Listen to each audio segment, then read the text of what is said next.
Chris, where's your father? He's sick. Yeah. Got a text this morning that he's hoping to be in Thursday. He's got a cold.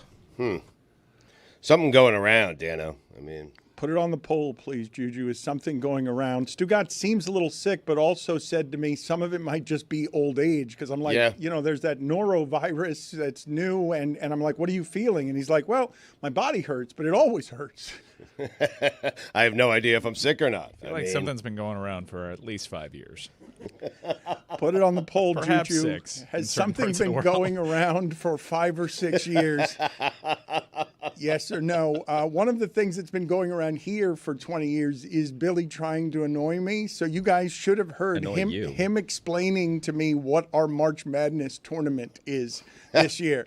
Do you want to be private? We're waiting for your approval also, but I guess it's been approved if we're just going to go to if you're running with it, that's a green light. Yeah. And approved. I don't All right, want Julia, it. stop emailing me now. Approved. I don't want it approved, and I'm hearing about it for the first time, but it seems constructed just to bother me. No, falsehoods. Nope. Listener engagement. Do you want me to reveal it to the audience what the plan is? Sure. All right. So this is what I was thinking. Just so you know, now it's approved. Now it's happening, and now sales, this is the green light. Go sell this. If it's revealed, Dan, it's happening. Yeah, this is binding. Are you sure? Okay, don't reveal it then. What? All right, hold so on this to is it. how That's it fine. works. You already started. I mean, It's too late. We kind of need to Cat's out of the bleep or get off bag. the pot at this point, so Yeah. it's going to be this. All right, so this is what we were thinking. Approved.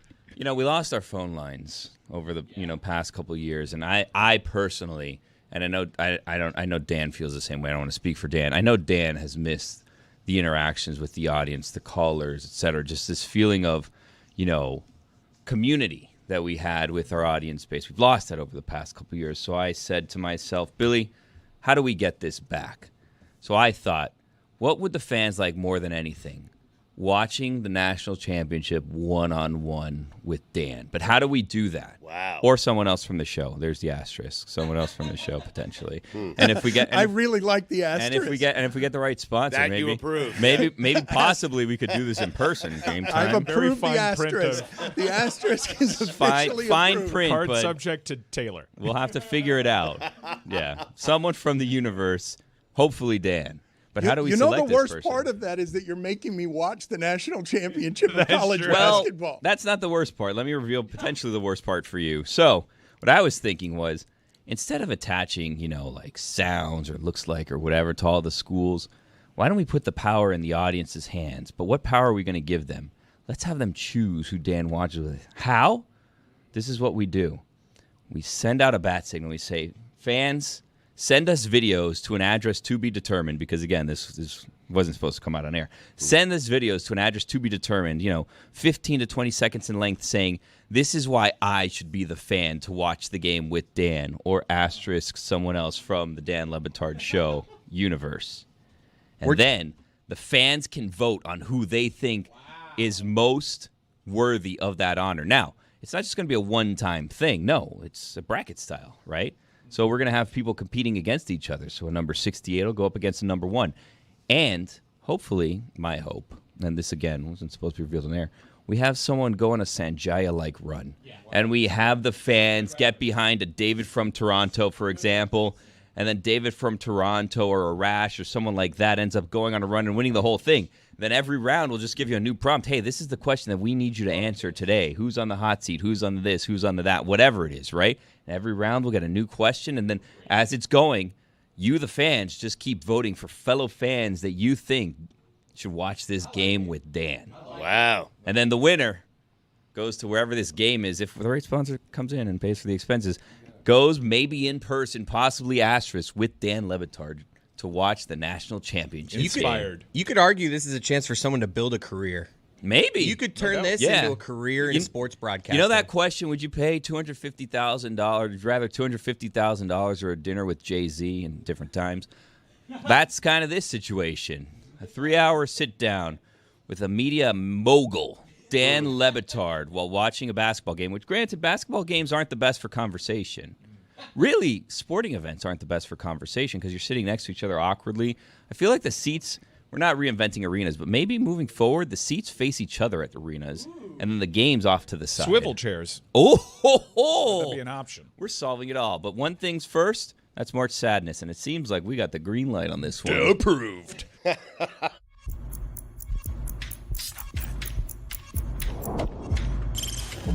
Stop that. Stop that. Stop that. I hear him chat to the noise. Move too quick, can't stop for the talking. I hear him chat with the walking. Just too sharp with the prize. White girls let it tell me I'm awesome. Yeah, hot like fire on the pan. If you wanna touch my please use caution. Cold like 0 degrees. I'm out the cage, gotta let out the beast. Revolutionary, gotta let out the streets. Locked in a cage, I'ma let out the sheets. You can't go on, man, forget my peace. You take the west, I'll take on the east. I'ma put them in the cage, never let out the. I hear him chat to the noise. Move too quick, can't stop for the talking. I hear him chat with the boys. Not so tough, but man's keep walking, yeah. Just too sharp with the prize. White girls, let it tell me I'm awesome, yeah. Hot like fire on the pan. If you wanna touch my please use caution. Stop that. Stop that. Stop that. Obviously, it's still early in the year, but I already have what I will describe as my most embarrassing personal moment of this year. Wow. I don't believe there will be another one this year, but give me time. I just walked out of the room. And because we get a lot of stuff sent to us, like DeMar DeRozan socks, I am very those. I'm very grateful for people are always sending us gifts, very thoughtful gifts, but I don't always know where it is that things come from. So I get in today, and on my desk is the baseball cap I am presently wearing, and I did not recognize it, and so I walked out into the other room. And I just asked, does anybody want this? And I'm standing right next to Izzy. And with a nice comedic pause, Izzy says, that was my Christmas gift to you.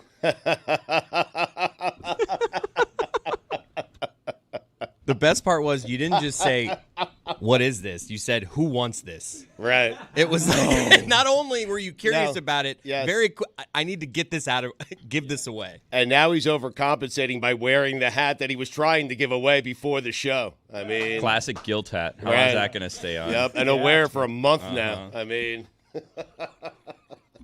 Looks great on you. Slimming.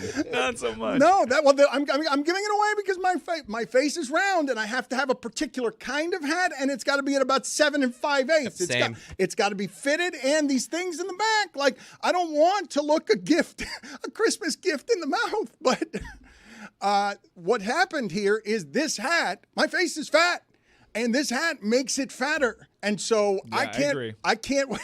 Thank you, Mike. you can adjust it, by the way. No, your gut is right. You look fat in that.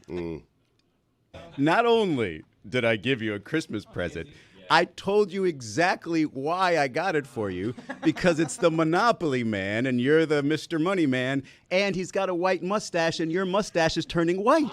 You remember that? I do now. No, you don't. I do. No, you don't. No, I do, because Izzy's often talking to me when I'm going through an assortment of things. And now I remember it was in here that he brought all of that up. But I was standing, like, if you had a scene in The Office, the camera would have panned to Izzy right next to me as I'm coming out and just saying, does anybody want this? For a split second, I was Giving away his considering gift. just saying, I'll take it, because I have the receipt at home. I love the gift with a story. It makes it more special, even to Dan. And then Taylor did the Jim face to the hard cam. I've never, this is like throwing me because never has the term like, do I look fat in this ever in my mind applied to a hat. It's always like pants or a shirt, but it has totally made you look like 20 pounds heavier. A single hat. I have to be careful with the hats that I wear. I've told you before that Barkley makes the very good joke that when I say some version of, television adds 10 pounds, how many televisions did you eat? Now I just feel bad, because I said yesterday, I was like, wow, holidays are treating Dan really well, and now I got you a hat that makes you look fat. Yeah. It was a shitty gift. I mean,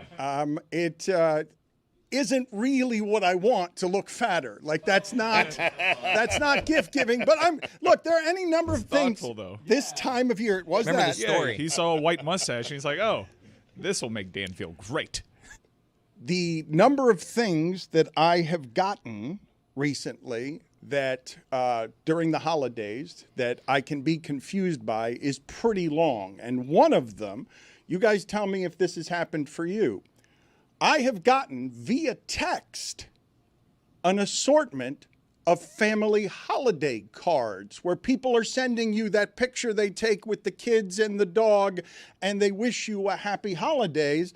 And I thought to myself every time I got one, this is the laziest way this could be done. This needs a stamp. Like this is not an act of thoughtfulness unless it has a stamp on it. You're right. I get one every year from Mike Ryan and his beautiful family. The and physical it comes in, card. Yes, a physical card that comes in the mail, envelope, stamped. It's beautiful. It's great. You're right, Dan. They're mailing it in. They are. But that is not- the but they're laziest. not. But they're not. Right. But they should be mailing it in. But that's Yes. at least a card they went out and took a picture. Wouldn't it be lazier to just say Merry Christmas?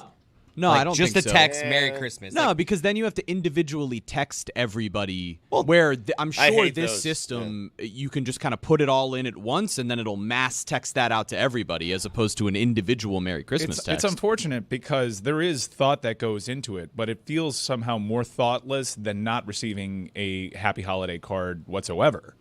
I disagree on a number of counts. I disagree. I think Chris Cody is right when he says the laziest thing is to send someone a Merry Christmas text. But this is the laziest way to upscale to a card. And I'm saying that the Christmas card requires a stamp, that technology and advancement cannot get so far ahead of us that you're sending me the AI equivalent of a Christmas card that at some point you're not even going to have to do anything Right. in order for me to get it. It's funny how that cliche doesn't work anymore. I think mailing it in now is harder than texting it in is Much easy. harder. Yes. Wow, Yes. you've opened my eyes A to new something, phrase. Scott. it should be scanning it in. It is more expensive. Do any of you know what a stamp costs these days? Because I sometimes used to buy the book, so I got individually. I think Right. it comes down to a couple, like 60-something cents. I don't know. Buy in bulk. Whenever I need a stamp, I go to my parents. Mom and Dad need a stamp. He's got Your stamps dad for always has days. a stamp. Never bought a stamp in my life. I have no idea. Can't imagine how toxic the chemicals are on those stamps. Stamps That's cost how, money? Prior to any kind of regulation, those stamps. it is actually, if you think about it, if you just consider it for a moment, one of the great values in the history of America is the fact that you could send something like that far away for cents, for pennies. It is.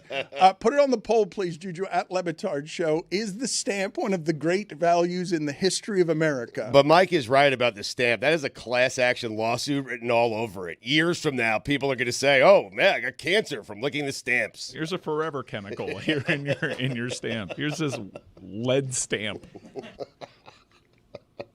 It's such a good bargain that people will just put a second one on there just in case this paper's too heavy. Well, no, you don't want it sent back to you. Like, you got to put the second one on in the event. Yes, you're right. I mean, you are living a wealthy life if you can splurge on this. Sometimes I Google it. I'm like, what is the weight? Sometimes I get the lesson taught to me. It gets sent back, and that's why mailing it in no longer applies because you Right. got to work to mail something in now. I would like for you guys to help me find all of the things that are like this, where the generation gap is so. Cash is obviously like this. I've learned this much to my bitter dismay while railing against America over the fact that people will not take my cash. All you have is cash and stamps, right? That is, I imagine that is what is in the Greg. I would love to look through the Greg Cody drawer that Chris Cody goes to when he goes looking for the stamp. It is, by the way, the least adult thing that you do, and it's a long list of things that you do that are not quite adulthood, going to your parents' house when you need a stamp. I've done it one time, I think. I don't need to, I can send an email. Wait, has this cliche evolved with the times and then we just forgot, this generation forgot to evolve it? Because mailing it in, and there's also phoning it in. Yeah. And I assume phoning it in came after mailing it in. Why haven't we come to the table with texting it in? You're right. It's too early in the game yet. Things are evolving. We will get to that at some point in the future. I want you guys to get me a list, though, of some of these things where I am perpetually shocked.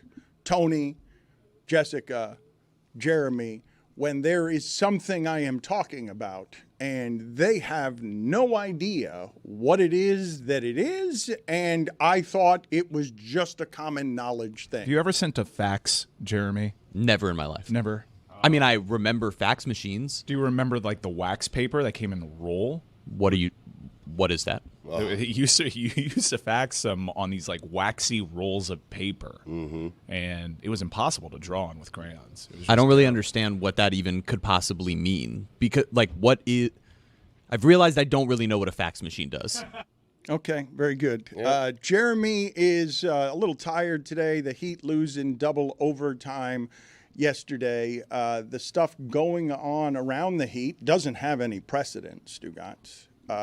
It is amazing to watch the Miami Heat suffer what it is they've done to everybody in acquiring the best talent that they've acquired over the last 15 years. It goes back to when it is that I watched Goran Dragic do this to the Suns, and I'm like, somebody had to tell that guy who's a koala bear how to do that.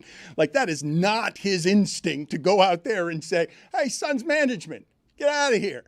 And that's where some of that stuff started. And now the Miami Heat is a victim of having a guy whose trade value diminishes by the day because well, they're not a victim. I mean, they didn't get Jimmy Butler the help that Jimmy Butler asked for. I mean, they got Jimmy Butler a lot. Jay Crowder, as Jeremy pointed out. right. I mean, it's big. They look, you guys can do this, but I think the part that's unfair is you got the best Jimmy Butler that there's been. And that was at least in part because everything that was built around him. It was built to make sure that he was the one with the usage rate and Bam was the all-star doing the dirty things. And Tyler, you sit over there for a while. But was that the intention or was that a byproduct of failing to get somebody better than Jimmy? Because that was always hanging over this franchise as soon as they acquired Jimmy is he can't be your number one. And then he almost proved us wrong numerous times. Like, he can be your number one, just not on a title team. But I think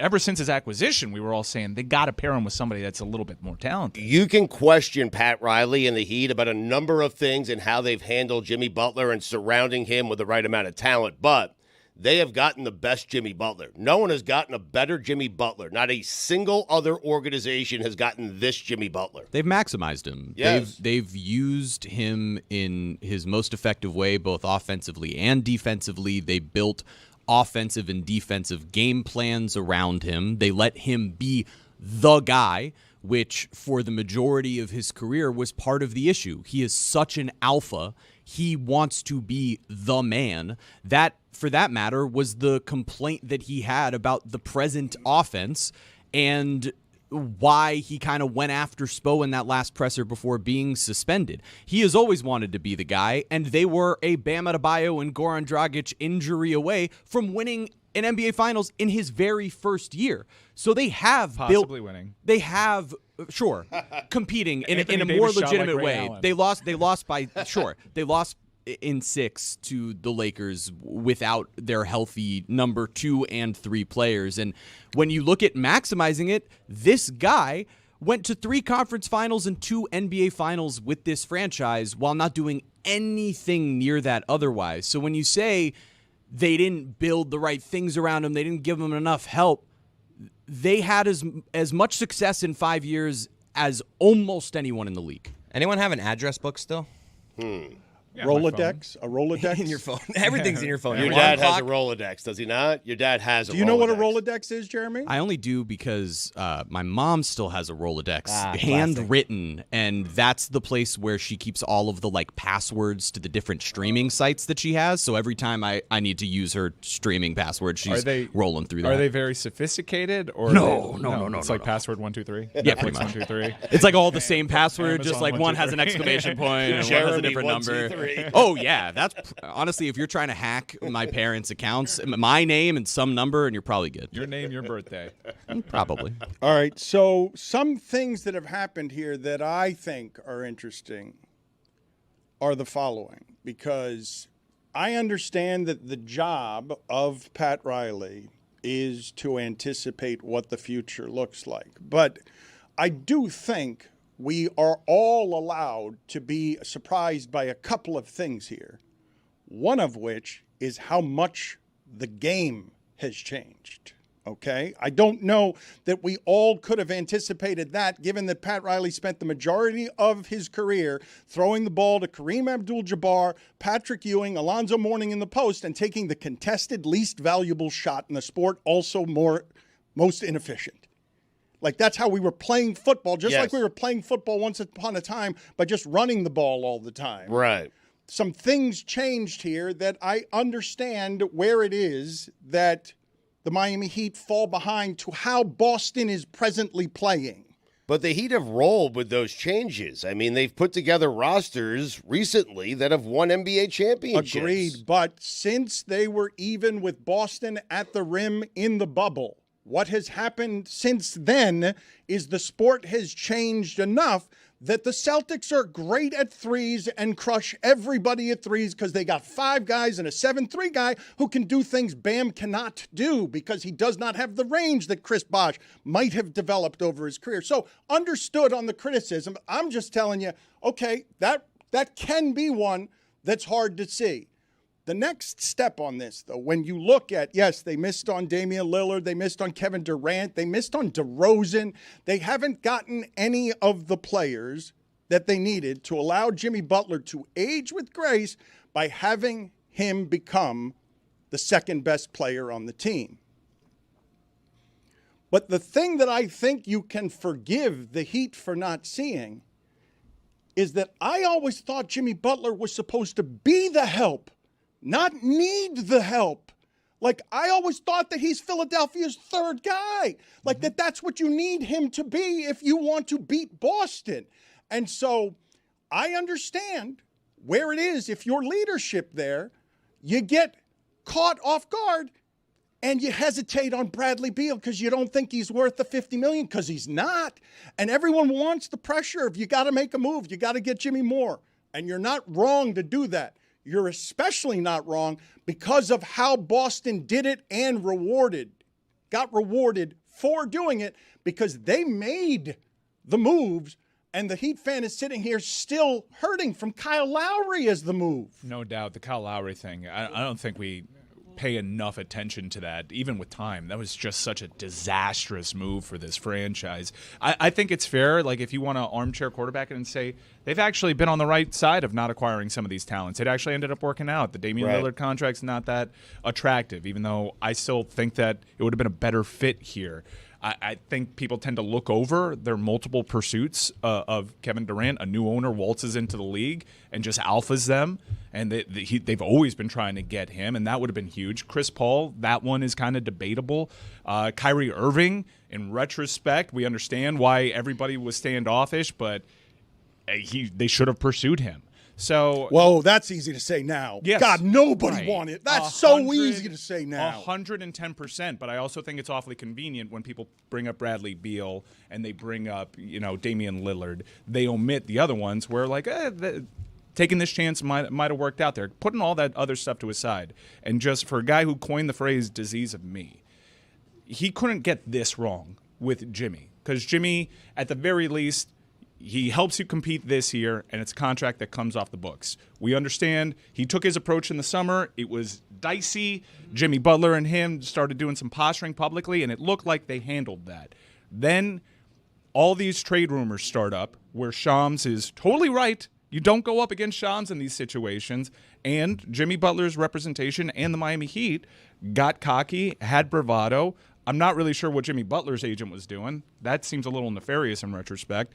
But the guy that coined the phrase disease of me did something that you don't really see executives do all that much. Put out like an old school press release saying he's not going to move. And in retrospect, he really minimized the possible return for Jimmy Butler by doing that. Because you back a guy who knows how to get out of these situations into a corner, and now every team that's checking in on Jimmy Butler understands you are out of moves and is lowballing you. And that is a byproduct of your initial approach, which was a bit prideful. I think it's fair to say that that statement ended up backfiring because Jimmy turned it into a total mess from there. And who knows if that was actually the thing that sent it over the line, or if they already knew Jimmy was about to make some sort of mess and were trying to publicly get ahead of that. We don't know behind the scenes specifically he was already what comes making in the one mess. order. He was exactly. already the mess has been here for a while. But there's a difference But between. then he gets suspended for 7 games. Yeah, there's a difference between kind of dogging it on the court and getting suspended from rumors leaking through the media that you're okay with being traded. There's a difference between that and the press conference that comes after the Indiana Pacers game where he's throwing his coaches, his roster under the bus. That's a different thing. All right, I want to talk about something because you guys mentioned Spo here. And this season, Spo has blown an 8-point lead in overtime, a 22-point fourth-quarter lead in Orlando. There are a lot of blown leads. There's the timeout at the end of a game when they didn't have a timeout, a decision that will haunt him for the remainder of his days and a few after he's gone. But we chalk that one up to just the acquisition of Terry Rozier, which is also a stain on Pat Riley's legacy. That timeout will chase Eric Spoelstra into the beyond. His spirit will be chased by that timeout that was called at the end of a game that he did not have. What are we doing to poor Pat Riley? I mean, seriously, you guys sound so entitled. The Heat fan base. Get over yourselves and get over it. You're going through a bad season.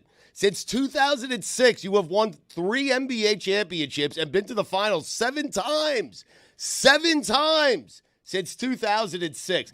Every organization would take that type of run. What are you guys doing? Are you going at us for questioning whether Pat Riley has failed the town, failed the city, failed the franchise player? Is that what you're doing? Yes, I am. Is that what you are doing? Yes. Yes. Chris Cody. He deserves better from you guys. Chris Cody, please get that sound. And I agree with Stugotz Thank you. on this. There were some people yesterday, and this is a tricky one because where do you draw the line in the lack of nuanced debate culture of today of firmly backing someone and also being critical of them? Because it should go without saying, Stugotz, this part should go without saying, that the reason Mike Ryan is accusing Pat Riley a bit prideful, no, it's more than a bit prideful, it's arrogance, and it's earned.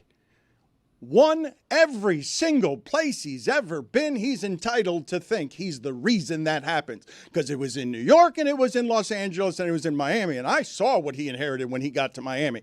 This was a spring break dump of a basketball franchise playing next to a hospital gym. He left Madison Square Garden in one of the greatest jobs there are in sports, where he was the head of fashion in Los Angeles and New York for creating the model of executive leadership that looks good and is in charge. And he reinvented a nowhere franchise down here. So yeah, he's prideful. He's Belichick. And when you tell Belichick Brady's the reason you're winning, he's like, I made Brady. Who do you think made LeBron? He didn't win shit before he got here. Like what? That's what you're going to get from. You think he's being a bit prideful? Bleep, yeah, he's being prideful when he's in Vegas and they've got him waiting outside the door of the hotel with his trophies because they're watching the World Cup and he can't get to LeBron James to recruit him. Like, that's losing for 10 years, and he's going to pridefully hold on to that because he got to 70 having all the power and winning for how many years? Like, in what world do you have Pat Riley not being prideful? He deserves it. And he also deserves to leave this franchise however he wants it. I don't think it's hard to explain that every time you want to criticize something in the moment. We understand what he means to this franchise. We understand why we're here. But in this specific moment, in a vacuum, he has really botched this Jimmy Butler situation in terms of maximizing a return to the point that Jeremy and I are workshopping, like, what's his move now? Just say, hey, we're going to shelve you for the rest of the year because just losing your contract has no moves, Mike. off our books Mike, he got is this more value one than acquiring anything else. He has no moves. He got this one wrong, but for the most part, he's gotten it right. The Terry Rozier, Kyle Lowry thing. You do still have a month to kind of materialize all of this, where there might be teams that, whether it's injuries or otherwise, that think that they're close, that acquiring Jimmy Butler as a rental is going to get you what it is that you want. The way that the Heat played this was, we're going to go into the season, and if you decide to opt out at the end of it, then we will just have cap space to be able to maneuver with the roster moving forward. And that's essentially what they're going to try to create in this trade, is acquire expiring contracts and picks more likely than not.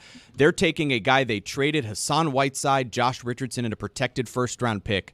They maximized the value, went to 2 finals, went to 3 conference finals, and on the back end, if they get that type of value back in expiring contracts, it was a success. Let me talk for a moment about standards, because I do think the micro of the moment does tend to engulf the macro, even if the macro is half a century in the making, okay? The Miami Heat will be interesting at the trade deadline, and I'm guessing beyond it, because, my God, in my history covering sports in this market, there has never been anybody who makes seasons interesting more than the person who's always win now. That team has a standard that is much different than what the Miami Dolphins have, because the Miami Dolphins don't make the playoffs, and you're like, yeah, they never do. The Heat's expectations are, no, you got to be better than Boston. Like, that's where Riley put the standard. Third place ain't good enough. They weren't close against Denver, but second place is as close as you can be. And it's a failure. And no, it's not a failure. Like, I'm not going to do that over the last 5 years. This ending, a failure. I don't think that can be disputed. I don't think Pat Riley would dispute that. Second place twice with Jimmy Butler is not a failure. I'm not going to do that. But how do you say everything I'm saying and also point out, yeah, the game is player acquisition. You taught us that. The game is player acquisition, star acquisition to win a championship. You're the one who taught us that there's winning and there's misery. And that's it.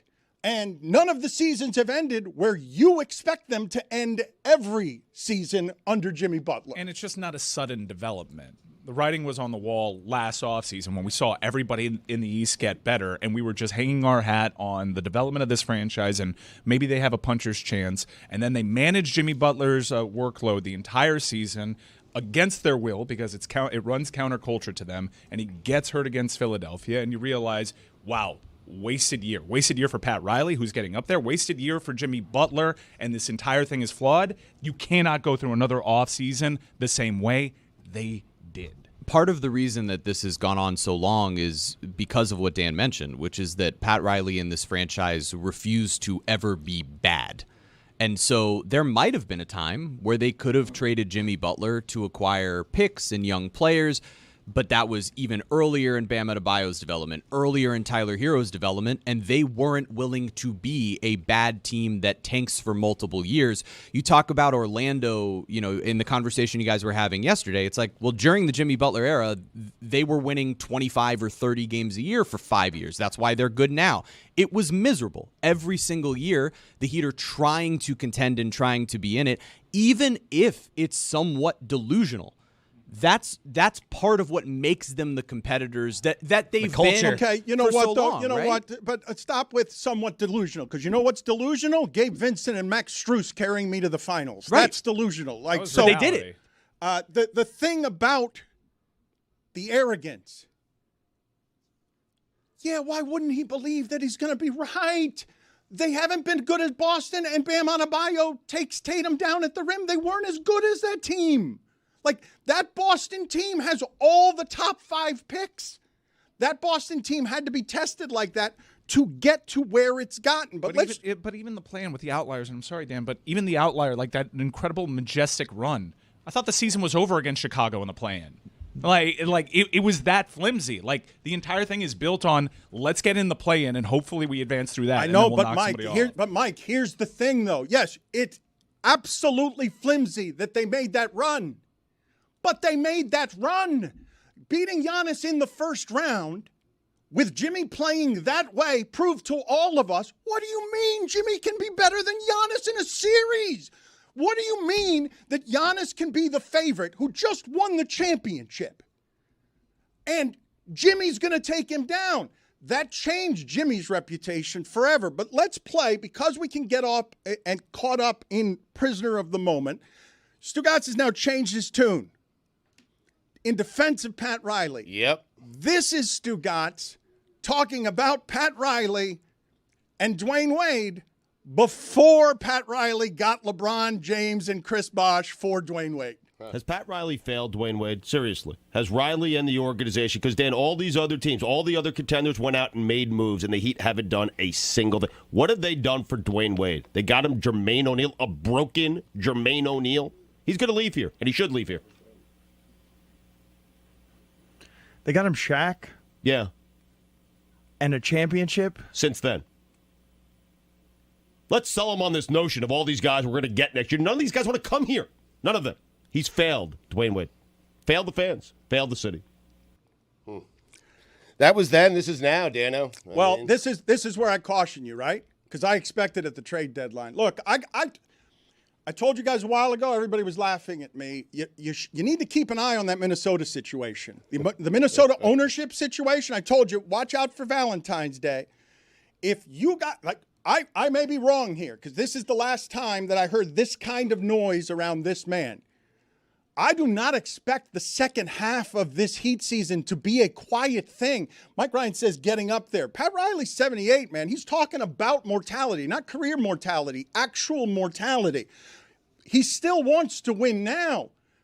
He's not convinced Boston has been tested in the playoffs like they got tested by Miami in the playoffs and won.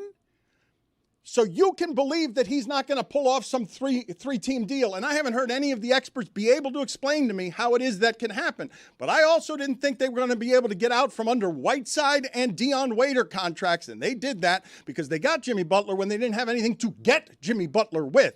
So you underestimate this person at your own risk, because I actually believe always that he will fix it. Eventually I'm going to be wrong, but I've just been doing nothing but watching him fix it since I've been here. I stand with you and Pat Riley. But what leverage do they have, right? Because normally they're able to get the disgruntled superstar because someone's just looking to get rid of him. Now you think that you're somehow going to get rid of the disgruntled superstar and improve your team, but bring who wants back to another come? star? But because the stars run the league, wherever Anthony Edwards wants to go next is where Anthony Edwards is going to end up next. But I'm saying in this trade, you're not going to improve in a trade with Jimmy Butler. You're just getting him out of town. By the way, sad day at Heat Nation. I obviously, things are going on here. Things are not good with Jimmy. It's been put out there. Jimmy Butler merchandise is 50% off at every mall that I've seen. Walking around every store said 50% off Jimmy Butler jerseys, Jimmy Butler T-shirts. Everybody's preparing. They don't think that this is going to get resolved, Dan.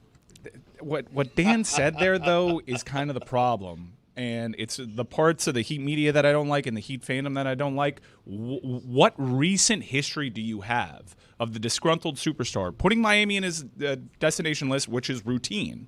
Miami not winning that pursuit, either not having the type of trade capital that the other teams have, or in the event that a superstar says, I only want to go to Miami, they still found a way to fail. So why do you think it's going to be different with Anthony Edwards? And the only way it could possibly be different with Anthony Edwards in this pie-in-the-sky scenario is you still need capital. And Pat Riley just went out of his way to ruin that possible scenario and not maximizing the return by putting out that statement that put Jimmy in a corner. I think the capital part of it over the last several years has been fair. It's the reason why Boston has been able to do everything they've done. The team that they built around the stars that they have was built off the backs of a trade of Paul Pierce and Kevin Garnett to Brooklyn that stacked them with all this capital to be able to continue to make moves, including later on Drew Holiday, who they get from Portland, that was never going to happen for Miami, and Kristaps Porzingis, who spent the entire postseason injured and would have been a disaster for Miami individually, but works because Boston's so good. The thing about Anthony Edwards or De'Aaron Fox, who's another example of someone who has an incredible relationship with Bam Adebayo, or any of these things that you float out there in the sky, the difference between that and what happened with Damian Lillard individually is Damian Lillard was not willing to make a mess, right? Greg Cody, major penalty, 5 minutes, me maximum. Just tired of hearing you talk. You've been on vacation. You came back to a microphone after 2 weeks without talking. You've been on Jimmy Butler too long, and I was just tired of listening to you. Did you guys hear what Billy Gill said? The folks over at Lids and Sports Authority, they think this is not getting done. I mean, 50% off. Billy, you seem bored during the last 30 minutes. I don't think Sports Authority exists anymore. Hasn't been a thing for like I have no 10 idea. years. Dicks. Really? Yeah. So what do you look at? It's hard to find, by the way. I've learned, and you guys are telling me, and I'm just, look, I'm a man of the people, but I'm a man of the streets. So I get a lot of my information from the streets and just from observing life. You guys tell me how this is a Panther town, this, that, and the third, and everybody loves the Panthers. If my brother-in-law is listening, I had a situation here, Dan, recently where I ordered him a birthday present, Christmas/birthday present. He was out of town for his birthday. 2 birds. And that present has gotten lost. And I've called the fulfillment center, and they've told us flat out, we don't know where it is. You're never going to get this. You need to call the company that sold this to you. So I called that company, and they said, well, it's not scheduled to be delivered yet. We can't give you a refund. And I'm not going to name the company because we live in a dangerous time here where I literally can't criticize anyone because every company now has like a streaming media service. So whoever it is that has done me wrong could be my future employer one day. So I need to be very careful, and I can't mention an apparel company that may now have a streaming service that may hire me at some point down the road. So I need to be careful. So I'm not going to take them out, but it was a Panthers championship hoodie. So I said, you know what? This is never going to get here. I just need to get a replacement gift. So that's why I was walking around the Lids and the Dicks of the world yesterday. And you know what I found? Not a Panther anything in sight. No one has Panthers gear down here in Miami. Like Dolphin Mall doesn't have any Panthers gear. The Dicks over there in that new area doesn't have any Panthers gear. So there was 2 travesties. One, I can't rip anyone anymore because anyone could be a future employer now because everyone's starting their own media companies, which is crazy, or streaming channels. Fast channels, they call them. Everything's a fast channel now. Let's just slow it down. Back in my day, 4 channels. We just moved slowly. You know what I mean? Put it on the poll. We watched what was on television. Slow it down. Slow it down, fast channels. Let's slow it down, fast channels. Exactly yes or no? right. Yeah, and I can't find any Panthers gear anywhere. And the third thing I learned, Jimmy Butler gear is on sale everywhere, 50% off. Billy, while you're cooking, and thank you, I appreciate you cooking like that. When I was watching a Dick's, because you guys have been enjoying just saying that word over and over again. Yes, you've done it. Don't pretend like you haven't. Dick's Sporting Goods. I saw a commercial for Dick's the other day, and it said that their website was Dicks.com, and I'm like, that can't be. There's no way that can be, but it is. Had to be taken, huh? You would think. I'm on it. Yeah. You would think. I'm saying don't get on it. I'm on Dick's. Do not get on. No, don't get on. Don't get on Dick's. He Billy wants to. I don't think you can anymore. There's like this weird message from this lady. Billy, since you're cooking, tell us about the Listener League, please. Tell us. The Listener League, Dan. Thanks. You were participating this week, correct? No. No. All right, well, next week. You don't worry. Every week, fresh start. You can join next week if you want to. Just go to dkng.co/Smirnoff. I had a strategy last week. I thought it was foolproof. I thought I was going to be the only one with the strategy. Incentive guys. I said incentive guys. It did Everybody not work. had Mike Evans. Yeah, it did not work. I finished probably like 5 from the back last week. But new year, new me. New team, new me. New year, new me, new team. New dkng.co/Smirnoff. Because every week, a new fantasy contest. Go to dkng.co/Smirnoff, presented by Smirnoff, the world's #1 vodka. Please drink responsibly.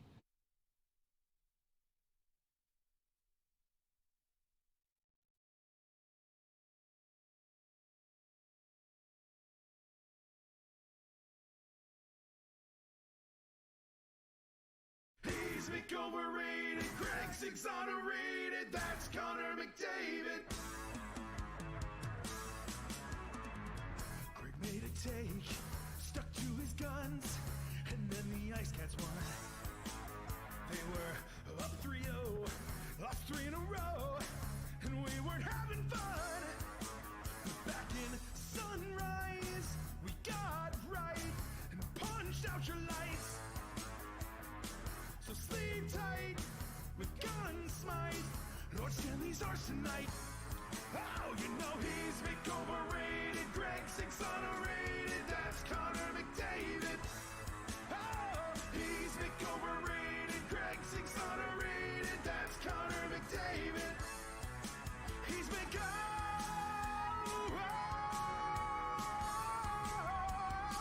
Let's put up billboards now.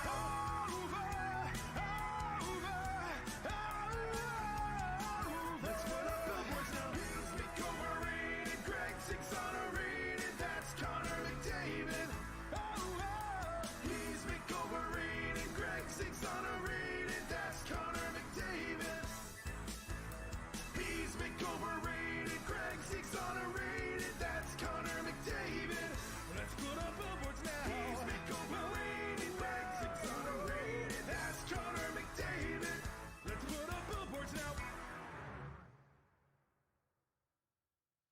It is deadline day.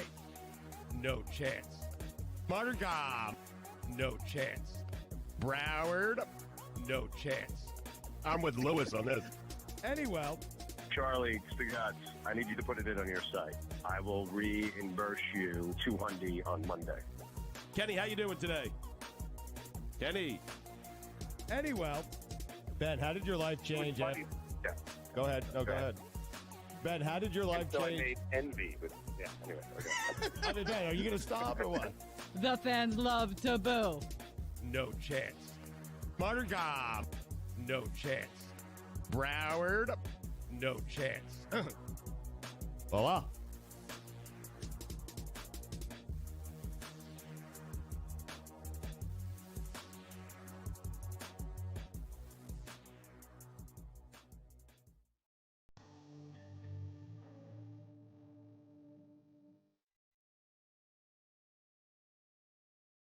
I don't need the book of old. Just toss them in the bin. Dan spell grand expose. Cody on the Dolphins. Russell Crowe's divorce. Golich on Notre Dame. Who has time to sit and read words on a page? But he whispers in my ear. Durant has 0 rings. Babe Ruth is the second greatest black hitter behind Larkin. SC is a fraud, took HGH to win. JJ Watt has 0 sacks and lives in a fake log cabin. I want Stugotz to write this.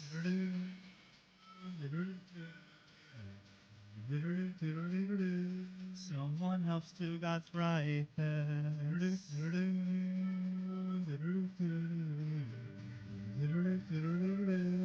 Billy, can you please write this?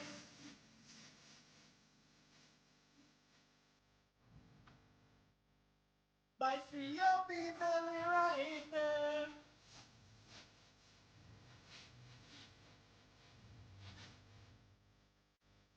I don't read the book of old. Just toss them in the bin. Simmons on basketball. Mina on business things. Tom Kirkjohn once wrote a book.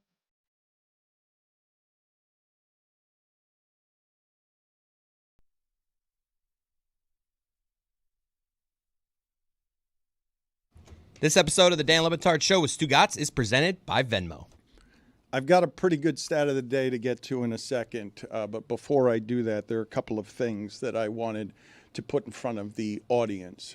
One of them, Stugotz, that I'm having some difficulty with is that we had 2 weeks off, and yesterday I was bombarded with questions about something that happened in and around sports, and only one thing in a way that was really unusual.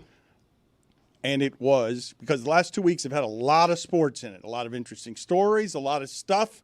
I've seen the numbers. If we talk Jimmy Butler and Tyreek Hill, you guys love that. Just the transaction, the mess. This is content eating time for all these people that Billy can't criticize because everybody's in the content business right now. Yep. I never know who's going to be a future boss. Don't stop him. He's about to get to Larinaga. Haven't even gotten to Larinaga yet. No longer the University of Miami's basketball coach, like the 7th thing on the list that happened locally. But that Fox Sports lawsuit is something that people really want to cluck and gossip about. And it's also something, Stugotz, that is in this amazing content sweet spot of the mainstream is not going to discuss it in any way, and the internet is going to chew it up fairly or unfairly, and it does not matter that a lawsuit can be just anything you say to a lawyer. And that doesn't mean it's fair to any of the people who get dragged by this.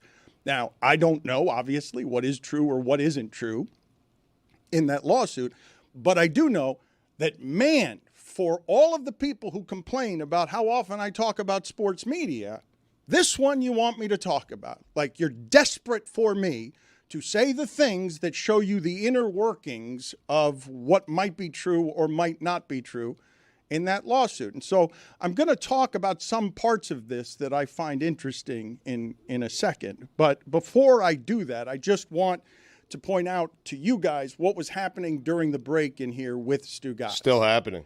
Stugotz is not listening to me. Stugotz, since the last segment, has been on a busy search of the internet. Stugotz has always been, since I've known him, get rich quick guy.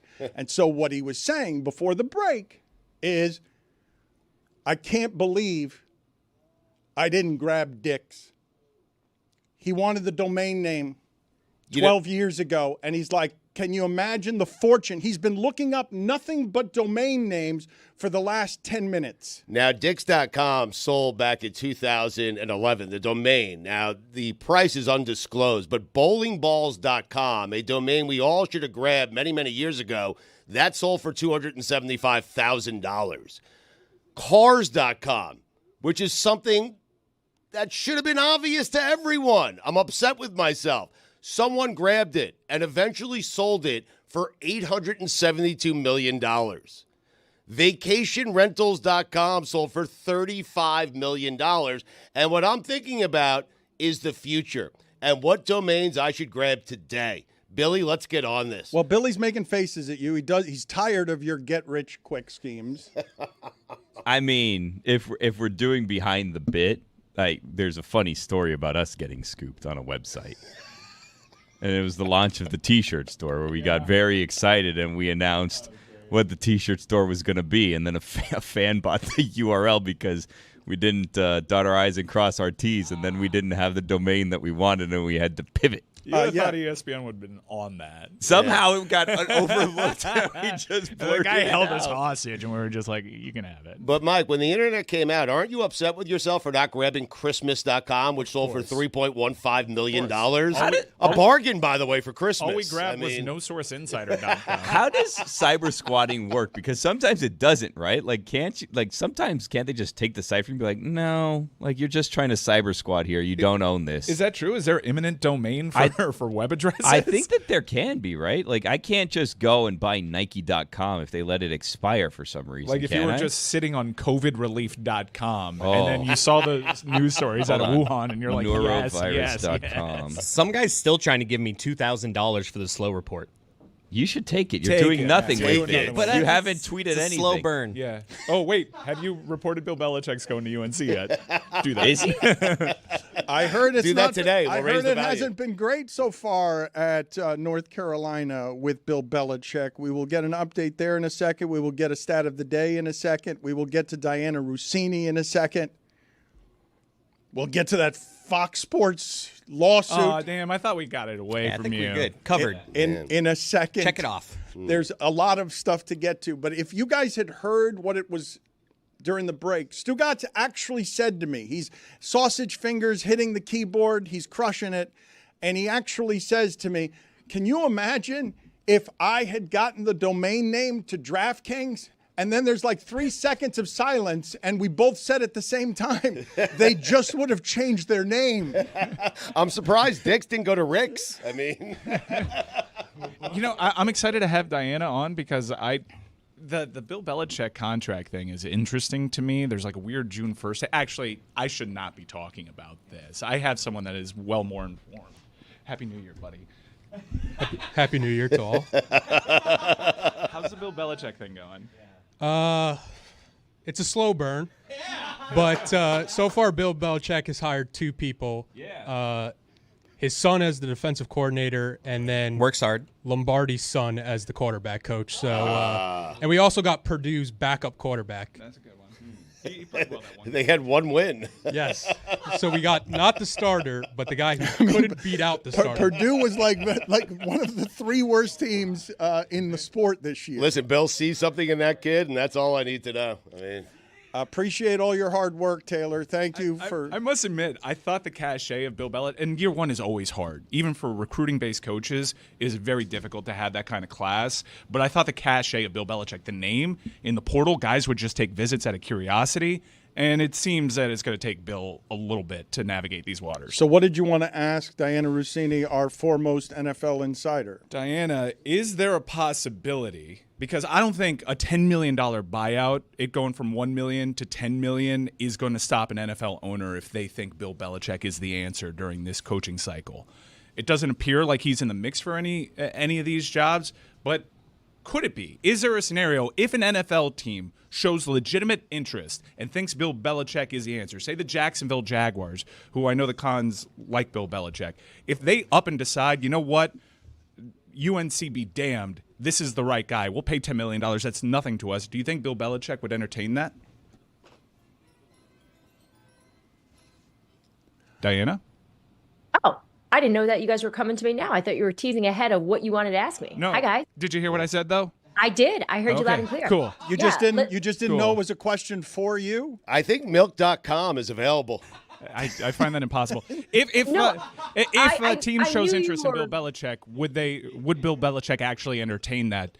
Because I don't see the $10 million buyout thing stopping an NFL owner. Yeah, I don't think so. I don't think so either. I don't think that's that much money for an owner if he really wants them. The problem is, I don't know of an owner right now in the league that's looking for a head coach that is sitting there going, okay, these options are not good enough. Let's go call up Bill Belichick. If you guys remember on the show, we talked about right before Bill took that job at UNC, the oddest of connections between Bill Belichick and the New York Jets came to light, where right before he took the UNC job, he was talking to them about possibly meeting and having a conversation.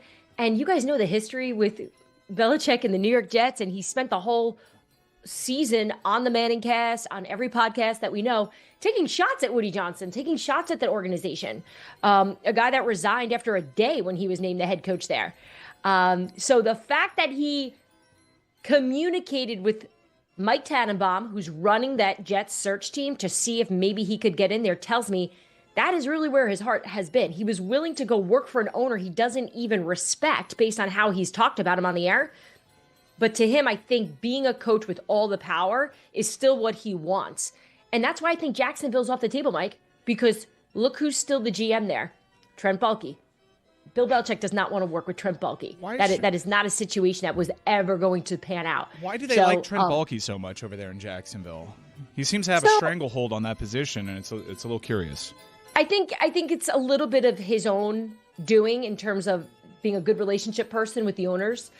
He's really earned that belief from them that he knows what he's doing.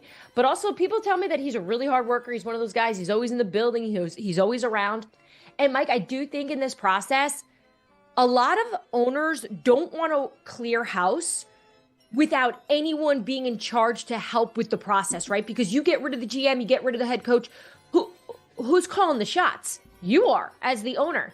And I don't necessarily believe every owner feels that comfortable calling the shots in terms of the football operation. So Trent is a little bit of that safety net for them as they cast a pretty wide net here, as we're seeing Aaron Glenn and Liam Cohen, Matt Nagy, Anthony Weaver, all these guys expected to get interviews with the Jacksonville Jags. Diana, Rex Ryan is telling people he expects to be hired by the Jets. Will he be hired by the Jets? I love his strategy, right? It's like he is forcing them. He's trying to sort of manipulate the process. Like, I'm telling you you're hiring me. And they're like, yeah, no, we're not doing that, right? Like, thank you. I appreciate it. And you got to love the confidence.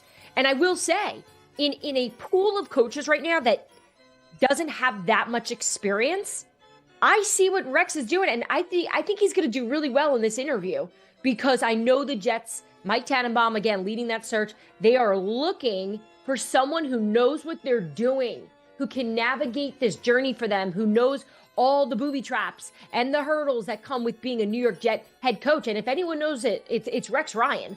But don't you think it's funny that Mike Tannenbaum, the general manager of the New York Jets that was fired, who fired Rex Ryan as the head coach, and now they're all sitting together in Palm Beach at Woody Johnson's house talking about how together they can come up with a winning way. It's bonkers. Pool of coaches is a totally different game. Yes, I love it. And I love it, and I want to play it. Which coach is going in the pool with their shirt on? I'll tell you who's not. Andy Reid is going tarp off. Oh, yeah. Yeah. Mm-hmm. Tarp off? Tarp on? Yeah, no, he's going off. He's got the shirt off. He does a cannonball right into the pool. You. Yeah. Zagak. Yeah, it's interesting when you talk about the Chiefs right now, they're at a point where they've got like 20-something days off. And Andy told the guys after the game, Guys, let's stay in shape. Let's keep our weight down. I've got to keep my weight down. So he's very self-aware of what's going on there. So I'm with you that I think he knows enough at this point in his life that, you know what? Who cares? Just take the shirt off and jump in there. Stugotz has a top 5 list of most pressure in the playoffs. I want to get to that in a second. I also want to play some video here for Diana. A lot of people were stunned by this. You guys give me all the information I need here on Jerry Jones. Has a 10-part documentary that Netflix has paid $50 million for that I'm sure is going to be riveting because Jerry Jones, accomplished mercenary salesman, has been a great actor for many, many years. And so to see him acting well is not surprising because I've been watching him do it since he was a nobody who didn't know anything, who just sort of stumbled his way into oil and the Cowboys, and then spent the next 30 years not winning much of anything after Jimmy Johnson, but always keeping his team. So interesting that it's the only 10-part documentary you're going to get on a Jerry Jones. Meadowlark finished second there. That hurt. We could have made that one. We could have made that one. That one would have been good. And I'm sure it will be good. You ain't first, you're last. But let's play the acting of Jerry Jones recently here and see from the audience and you guys how surprised you are by this. That is opposite John Hamm and Billy Bob Thornton, and he owns the room for 2 minutes of acting. JerryJones.com is available. See if you can get that. Diana, what are your thoughts on what it is that you just witnessed there? Mike is stunned in the back room, floored. So good. It's so good, but it wasn't like it was a reach in terms of that character of what he was talking about. It was pretty reflective of his own life, of his own feelings. It's not like we're asking him to go out there, name a situation right now where it would be something out of sorts for Jerry Jones. We can't be nitpicking his range. Ridiculous. He's Jerry Ridiculous. Jones. That's the first Come on, time. Diana. He's the greatest actor You've I've got ever to be seen. shitting me, Diana. Like you can find any reason to criticize this man. I have so many questions watching that. I want to know how many takes. I want to know where he put his head at. Like, did he have an acting coach? How many times they went through this? I want to know what John Hamm thought about that. That was incredible. My question is there another owner in football that could go toe-to-toe with Jerry Jones in that scene? Who could do that? It is a good Arthur question. Blank? It is Arthur Blank could not do that. I would love to see the audition. No, Woody Johnson? No, Arthur Blank, no. John Mara. He's got acting in his blood. You think the owner of Home Depot, who we have accused because of his mustache of having a house that's haunted, you believe that Arthur Blank can throw down in acting with what we just saw, which is John Hamm and Billy Bob Thornton silently awed by the tears in Jerry Jones's eyes. Jimmy Haslam auditioning for the role of... This is where my head went. I went to the owners' meetings, and when I'm running around the lobby in the hotel trying to talk to all these guys, who holds court with presence, right? Who sits there and just owns that circle of reporters that are asking them a million questions? Most owners are awkward and uncomfortable by it. Arthur Blank is comfortable in that circle. John Mara, obviously you saw him talking about Daboll and Joe Shane yesterday. He's comfortable. He's probably the best answer because obviously his niece, his granddaughter is a famous actress herself. So I will retract my answer on Arthur Blank. I'll say John Mara is my number one. You know what? Forgive me. Have you not gotten familiar with the work of Jimmy Haslam? Can I get some more Jimmy Haslam auditioning for this? In that room with your family. Some of them may have aided you in coupon and rebate scandals that you got away with somehow because of money. And your daughter's there, and don't forget, she's the reason why you acquired Deshaun Watson. It's entirely on her, not you. And your family's there, and that one unhoused gentleman that told you to draft Johnny Manziel. I do enjoy this impression. I don't even think that's how Jimmy Haslam. I don't do a I was Tennessee just accent. thinking, have you ever heard Jimmy Haslam talk? He talks slower. He asks a lot more questions to you. And he thinks it through. So you're just take the pace down a little bit. What do you think when you see that unhoused gentleman over there that told me to draft Johnny Manziel, John Hamm? Good. Better. Thank you. Better. Thank you for helping him, Diana. If we can craft that character a little bit. It's the content generation right now. Everybody wants to get in the game. Jerry Jones is a 10-part documentary. as Mike McCarthy sniffs the Chicago Bears job. You would think he would have secured that domain. I mean, if he wants to get in the game. I got to see Mark Davis's audition tape. Mark Davis, sorry for the noise here in the PF Chang's. You need to, Stugotz, get jerryjones.com, please. You need to purchase I'm that. securing that. I'm securing many things, including danlebatard.com. How about that? I think someone Robert already Kraft secured would do that. well. I do. Don't you think Kraft would be good? Not as good as Ursay, but Wait a Kraft would minute. be Wait great. a minute. I saw Kraft acting with his 20-year-old girlfriend. I saw that tape, yeah. Like that tape, that he was not acting well, Diana. Are you not familiar with this tape? I'm not. Okay, you will revise your answer. Video, see if you can find that for me and throw it up somewhere. Somewhere in America, there's a person that has perfected and crafted a Dean Spanos impression for 20 years, waiting for this moment, just dying. Diana, I want your commentary here to the degree that you can.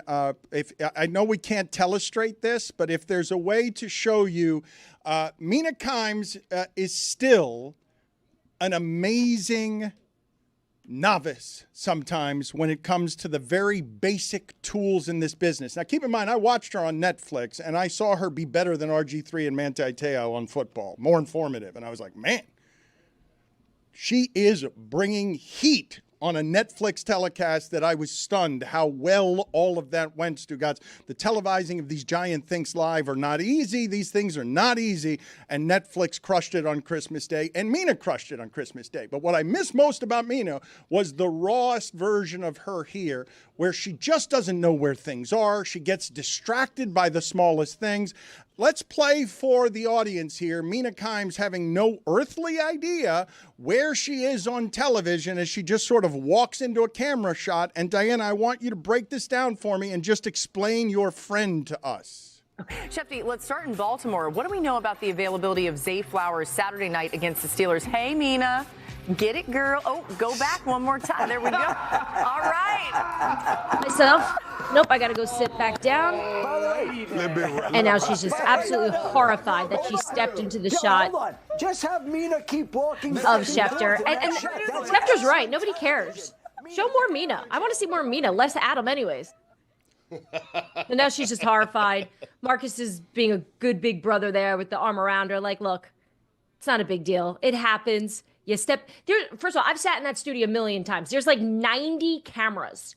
So I'm with Mina. I feel bad for her there. How is she supposed to know? But by the way, why are you having her move during the show anyways? Just have her sit there. Look at her on Netflix. She sat in that same spot pretty much the whole show. And I'm with you.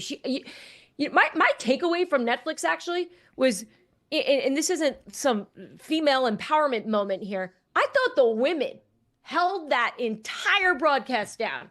No, held it up, right? Kay Adams was a star. Laura Rutledge was an absolute star. Mina Kimes, all three of them. It was like they've done this every day because they do it every day. Reps certainly help, but they were certainly the most educated, most poised, most conversational. So credit to that. And that was awesome. MinaKimes.net is available and .au. Mina, not a good actor. I've had to do stuff with her. Not good. Hold it up and hold it down. Like, I know what you meant there because she did hold it down, but you corrected yourself and you said hold it up, but she held it down. Like, which did she do? The women held down the Netflix telecast, and that's a positive. That's a compliment. And lifted it up. Which would you rather, to hold it up or to hold it down? Put it on the poll at Le Batard Show. Hold it up. I'd rather lift something You lift up and hold down. Sounds heavy. I have a Does bad sound back. heavy. Yeah, I would rather. But just hold holding it down. Like, No, I but can- you hoist the Larry O'Brien trophy. I You don't hold it down. Yeah, I holding mean, it down, right. I just kind of Yeah, but there's. met expectations. Lifting it up. I think there's strength in holding it down. You push down. Either way, we're keeping it steady. I'm in control. You hold up, your arms get tired, your back goes out a little, the legs get a little weak. You hold down, and I think you're in more control. You have all the power.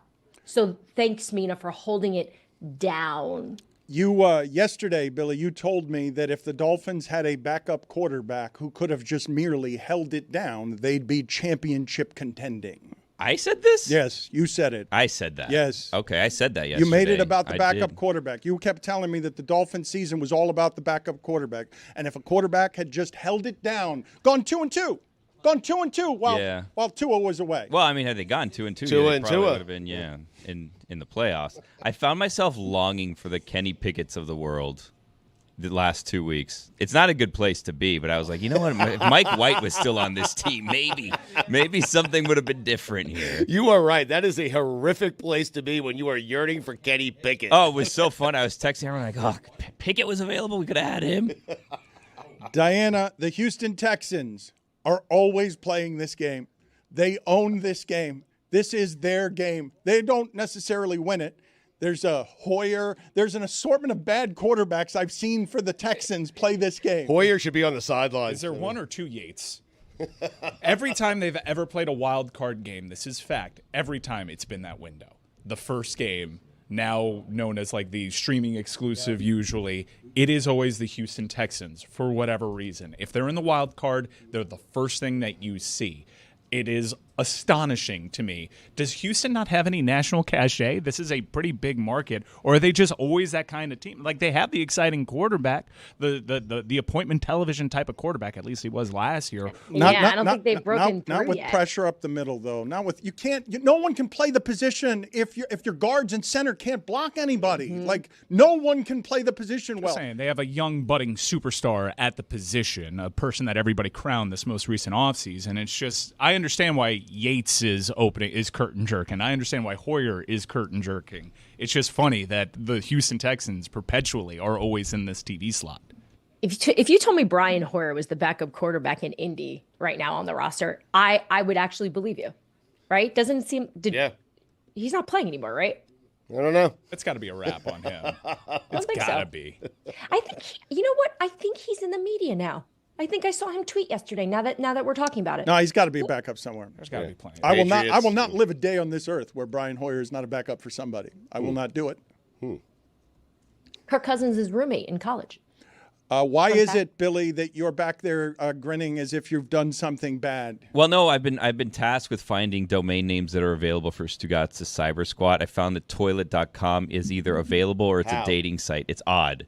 It's a little confusing, but we found that joshallen.com has been cyber squatted, but it's available. You just need to call Todd. It says so right there. Welcome joshallen.com for sale. Call Todd, asking $200,000. Yeah. So it seems as though Todd has figured out this game and is trying to shake down Josh Allen. I think he'll take 150. I think you take less. Rossini.com. Is that available? Well, I don't want to. Here's the thing, Diana. We did some researches for you, but we don't want to put out what we found is available because we don't want people cyber squatting to you. We can connect offline. Yeah. I want to get this story, Billy. I'll tell you how much. There are a number of things that I have to get to, okay? And one of them is I need to know whether you guys think it's worth the content to go through. No, do not pay $200,000 for joshallen.com. If that's what you're thinking, do not do that. Let's just call Todd. We can talk to Todd for free. It's not what I was thinking. If you'd allowed me to finish, you would have known what I was thinking and you would have just listened. But instead, you've stayed where you want to stay. The story you were telling about ESPN not securing our domain name, that was the beginning of the end. And I don't know whether anybody wants any more information on that or not. I think it was kind of like the middle of the end. No, that I'd like some info. Yeah, I think people would would find that interesting. I think that. But Diana, can you walk us through this?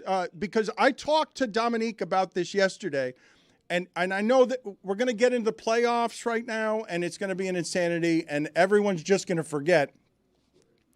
Oh, the Cleveland Browns, they had all of those expectations. They ran off Baker Mayfield. He's pretty good. And then they made the most disastrous financial decision a team has ever made with Deshaun Watson and wrecked everything that was hope in Cleveland. And the thing I was asking Dominique is, how closely can we tie together something that doesn't, to my recollection, have a precedent in the sport, which is a top 5 quarterback in his prime? They were still fighting over him to guarantee him all that money. Yeah.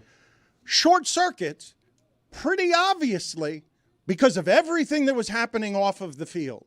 Like, it's... The injuries also. Like, there was a brief dip in form. Like, there were questions when he was hitting the market. Look, he went from a top 5 quarterback in his prime to one of the worst quarterbacks in the sport. And I'm assuming, and I ask you this, Diana, I'm assuming, is it the body or is it the mind? I think it's both. I think it's all of it. I think this has been a really hard time in his life for a lot of different reasons, but he's also not the same person. I was there in Cleveland during training camp, and just as someone standing on the sideline, and I've covered Deshaun Watson for a lot of years, especially when he was with the Texans. He does not have that same sparkle at all when it comes to his interactions with his teammates, with the coaching staff. It's like he's doing it and he's trying it, but he's the dull version of himself now. And you're right. Like you have to wonder how much of all of this has affected his psyche, his confidence. Because to Mike's point, there were definitely moments where you saw little shine from him, and it was like, there it is, get it, come on, stick with it, like find it. And then it would never pan out. So how do you fix it? How does this coaching staff figure out a way to bring out the best in him? Because I can tell you, even in the building, it's not great. Wouldn't everybody just say, though, that all of what has happened there, at the core soul spirit of what the Cleveland Browns are, selling themselves out to make that particular dysfunction the thing that they were going to guarantee money to, that's irreparably damaged, is it not? Like at the core of the being of who you are as a human and who you are as a football player and who you are as an organization, there is an irreparable damage that has been done by that transaction at that position to a person who's broken. We've seen other players go through life situations that may not be as bizarre, but just as complicated and have those off the field conflicts. And they can go play, right? We've seen players over the years in every sport battle through. We saw Kobe Bryant do it, right? Where you're in the middle of something and you're able to overcome it. He's not been able to overcome this. I don't think, look, I don't know this, but you have to wonder if he even loves to play at this point. That's got to be. It's got to be a prison to go into that huddle. Look. He's going to love not playing for a year and getting paid in full. We can all agree that the shame of that walking into the locker room, like you're a changed person as a leader walking into the locker room. All accounts, though, like he went into that locker room and won them over. They were all backing him up. The thing about Baker Mayfield was they wanted an adult in the room. Baker wasn't fully baked as a leader there, no pun intended. And Deshaun Watson went out of his way, off-season trips. Like, everybody was backing him up to the bitter end. They were backing up the talent. You saw the reaction to the crowd booing him. Everybody in that locker room was pretty pissed off about it. Like, he had won them over as a leader. I'll let it go after this. I'm trying to come up in my head with where it is I have a precedent for something like this. Where like, hey, there are 7 guys in the world who can do that well. And now he's terrible, and it's over, and it's done. What do you want the Browns to do, though? Like, at this point? Like, what do you think Jimmy Haslam should do? Well, they've got a top 2 pick, right? He's got a room full of family. Yeah, they're going to go quarterback, right? House gentleman there in the corner. They have a top 2 pick, so do they go quarterback? Because I'm seeing all these mock drafts, and for whatever reason, they don't have them going quarterback. No, you have to go quarterback. You have to present your fan base a future. You have to. Well, you have to go quarterback just because of like how your roster is constructed. Because no matter what happens with Deshaun Watson, unless there's some other liability, they have to pay that contract in full. So they need to go cheap at the position. The best way to go cheap at the position is hit on a draft pick. So they're either taking Shedeur Sanders or Cam Ward, right? Yeah, they're going quarterback. Guys, they see what we see. This is not a mystery. This is not like they're psyched about Deshaun Watson's ability, leadership, play. They know this isn't great, but they've also have no way out of this. So they've got to sort of just barrel through, and it's almost like they're constructing their team as if Deshaun Watson isn't a part of it, right? They've got to move forward here and find the answer, because I do think the fan base will forgive if they hit on a quarterback and this young guy comes out and, let's just say, beats Deshaun in camp, and the Browns head to the playoffs next year with a rookie quarterback. I think there will be some forgiveness. Perhaps from some portions of the fan base, but perhaps Miami Hurricanes fans that are in that fan base that took moral stands and consider themselves principled. But Taylor? Here's the other interesting part to that, Mike. I over the weekend I was just talking to a couple general managers about last year's draft class, just how quarterback heavy and talented this group is. And obviously we're seeing this now in the playoffs with the young rookies that are the stars of the show. And I was asking about these upcoming quarterbacks. Where would they fall in last year's draft class? And 2 GMs said definitely after Bo Nix. One said Cam would probably fall before Bo because some team probably wouldn't have understood or believed how good Bo is, right? Like fall Deshaun Payton. fall after. No, fall before. It's a classic falling hold in, down, slotting hold in, down. slot in before you fall out. Hold on. Hold them up. Let's hear it out. Yeah. Hold on. Bo Nix is holding them down in Denver. Holding it Jaden down. Daniels. Holding it down. But lifting them up. Jaden Daniels is lifting them up in Washington. Interesting. Am I right? Here, Diana, is who you were saying was going to be acting better than Jerry Jones. This is Bob Kraft at an audition with what I believe was his, I don't know. Take it back, Diana. Take it back. Take back what you said, that you thought Bob Kraft would act as well as Jerry Jones opposite I Billy think Jerry Jones changed my life with that performance. I swear. We didn't see how that scene ends. I mean, in fairness to Bob Kraft. I mean, that's a porn for sure, right? No, I didn't think it was a great script. Just to defend him there. Like I thought the writing could have been better. They weren't really pushing him. They almost wrote it in a way to make him sound dumb. Whereas I think a script, like we heard yesterday in the press conference, that's a job well done when he was talking about the changes at his head coaching position. That's some good acting. Diana Rossini, she's the senior NFL insider for The Athletic. She's the co-host with Chase Daniel of the Scoop City podcast. It is very popular. Thank you, Diana. It's nice seeing you, as it always is. Thanks, guys. Great to see you. We seemed to distract her with the coaching carousel stuff. She seemed to be, she powered through it. Mina would have stopped in her tracks and started asking all sorts of questions. She just powered right through it. Mm-hmm. We did distract her, Chris. You noticed we were doing that, right? She was talking about the coaches and the coaching carousel. We never got to Mike McCarthy as the Chicago Bears coach. Like, how happy does that make Packers fans? Like, I didn't think Packers fans could laugh more at Bears fans, but them going after Mike McCarthy, who would come without whatever was Aaron Rodgers was doing for them in Green Bay, we didn't even ask her about that. Yeah, we should have. There's a disconnect between like the media and like people in football. People seem to actually like Mike McCarthy in football, but he's like a joke to everybody like us. Right. I spent that segment putting a bid in on DianaRossini.com.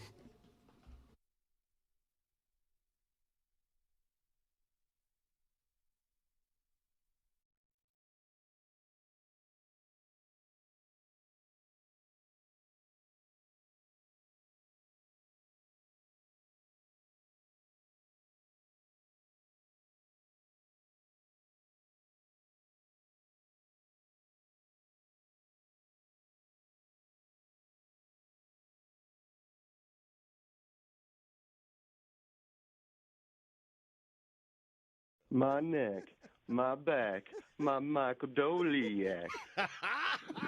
Rick Doliak, you know that he's not whack. It's Michael Doliak, and he's taking it to the rack. Return of Doliak, I think he played with Shaq. That's Michael Doliak, and he never smokes the crack. 1, 2, 3, 1, 2, 3, swish. 1, 2, 3, 1, 2, 3, swish. 1, 2, 3, 1, 2, 3, swish. Throw 'em up till I lose count. I'm gonna pass to Michael Doliak. Michael Doliak. He's gonna shoot like the defense doesn't exist. Like it doesn't exist. Just leave me alone. I wish I had some breakfast flan. Breakfast flan. Where can I find a breakfast like that? If all the raindrops were lemon drops and gumdrops, oh, what a rain that would be. Standing outside with my mouth open wide. If all the raindrops Raindrops were lemon drops and gumdrops. Oh, what a rain that would be. All right.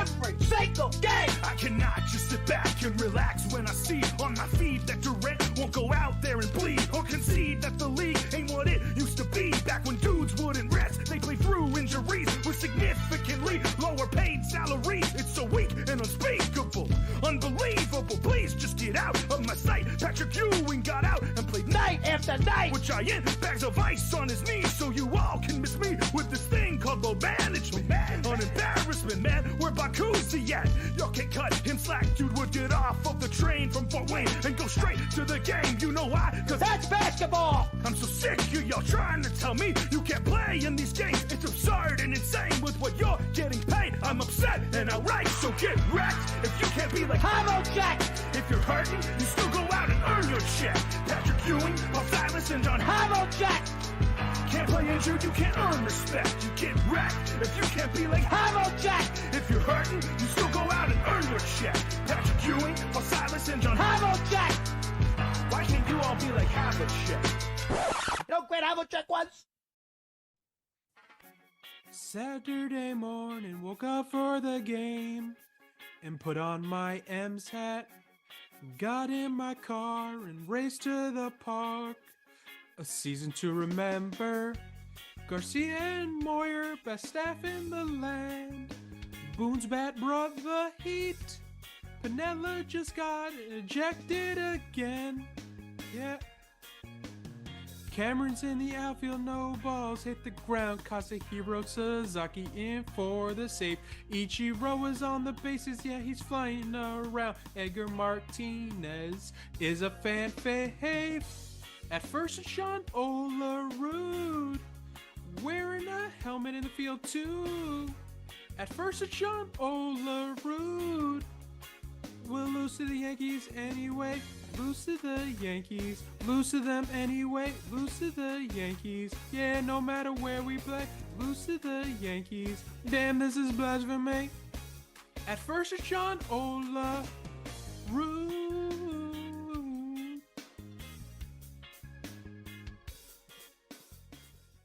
Being the commissioner today takes everything I got. Trying to reprimand New England doesn't help a lot. I even took Brady away. Sometimes I want to know, how do they always win the game? If they take it all, I'll go insane. They don't even have Gronk this year. Edelman's in the 9th grade. Does anyone know how New England always wins the game? Those chowder swilling imbeciles will haunt me straight to my grave.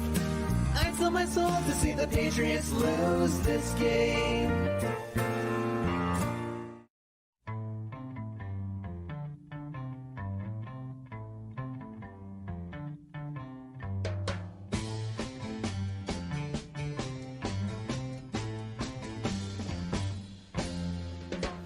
Stomping round the Dolphin facility, toughening up everybody he sees.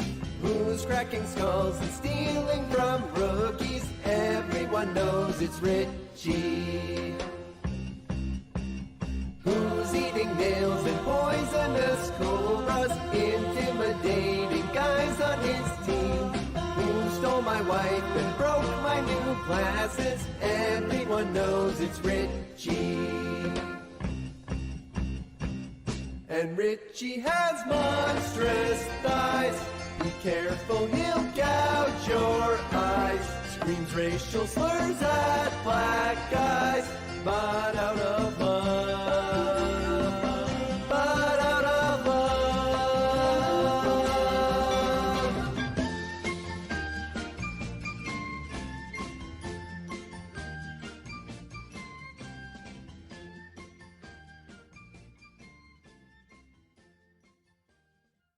I've never seen Cody in the flesh, but he sounds like he's 80 years old. I know he's not proud of how he dresses. In an 80s shirt and a 70s haircut. But on the show he's like knuckleball, curveball. I can hit a home run, Kershaw, Verlander. Don't matter who is throwing, I don't care. I'll hit them 400 feet in air. And then Greg Cody's like, I can take D, Wade, and Bosch on the double team. Find the open man, and even if they're guarding me, I don't care. I'm draining threes from everywhere, and I can kick field goals. Oh, like my idol Fuad Revis. I'll hit from 50 yards at least. Even though I'm missing PATs, I'm good enough to place wagers. And win the money from Le Batard. And then I'll... Ow! I think I just broke my quad.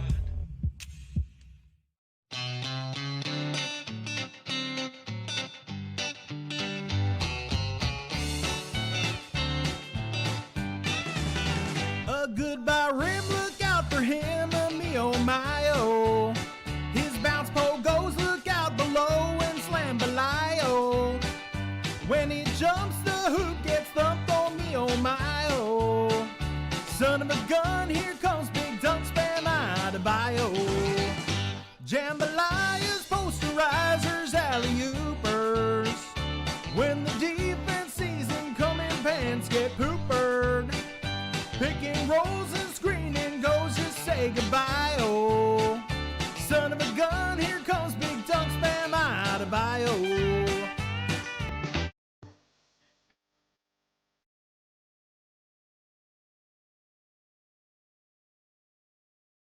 I don't read the book of old, just toss them in the bin. Dan spell grand expose, Cody on the Dolphins. Russell Crowe's divorce, college on Notre Dame. Who has time to sit and read words on a page? But he whispers in my ear, Durant has 0 rings. Babe Ruth is the second greatest black hitter behind Larkin. Messi is a fraud, took HGH to win. JJ Watt has 0 sacks and lives in a fake log cabin. I want Stugotz to write this.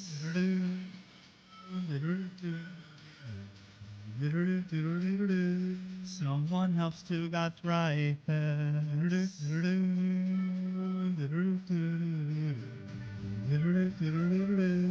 Billy, can you please write this?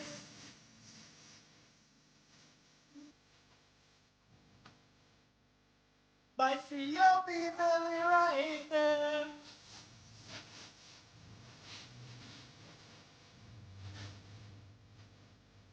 I don't read the books of old, just toss them in the bin. Simmons on basketball, Mina on business things. Tom Kirchhoff once wrote a book about sack flies. I would rather wake up one day and be blind, but he whispers in my ear. Nick Foles has 0 rings. LaMarcus blew us first playoff game. They were the victors in. Bryce Harper is a cheat. Schwartz gets the Derby win. Did I mention Babe Ruth black and swung worse than Barry Larkin? I want to got to write this.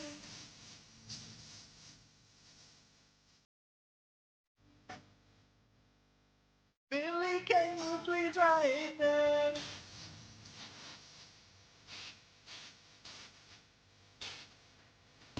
By C.O.B. Billy, write this.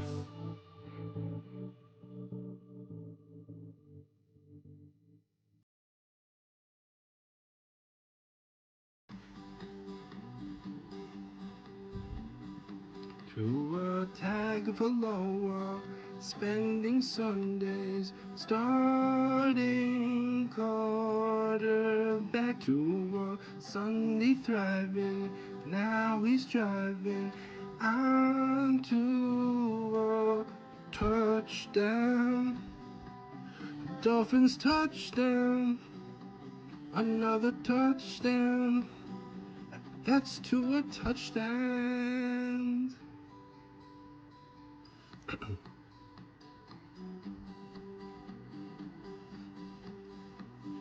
Tua is throwing spirals, dropping downwards, making DBs win. Tua is burning defenses, lifting hopes onto a touchdown. A Dolphins touchdown. Another touchdown. That's 2 touchdowns.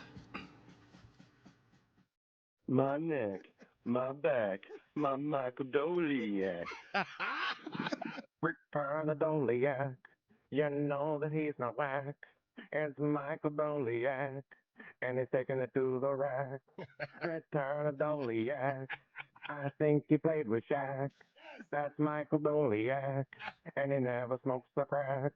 1, 2, 3, 1, 2, 3, swish. 1, 2, 3, 1, 2, 3, swish. 1, 2, 3, 1, 2, 3, swish. Throw him up till I lose count. I'm gonna pass to Michael Doliak. Michael Doliak. He's gonna shoot like the defense doesn't exist. Like it doesn't exist. Just leave me alone. I wish I had some breakfast fun. Breakfast fun. Where can I find a breakfast like that? If all the raindrops were lemon drops and gumdrops, oh, what a rain that would be. Standing outside with my mouth open wide. If all the raindrops were lemon drops and gumdrops, oh, what a rain that would be. All right.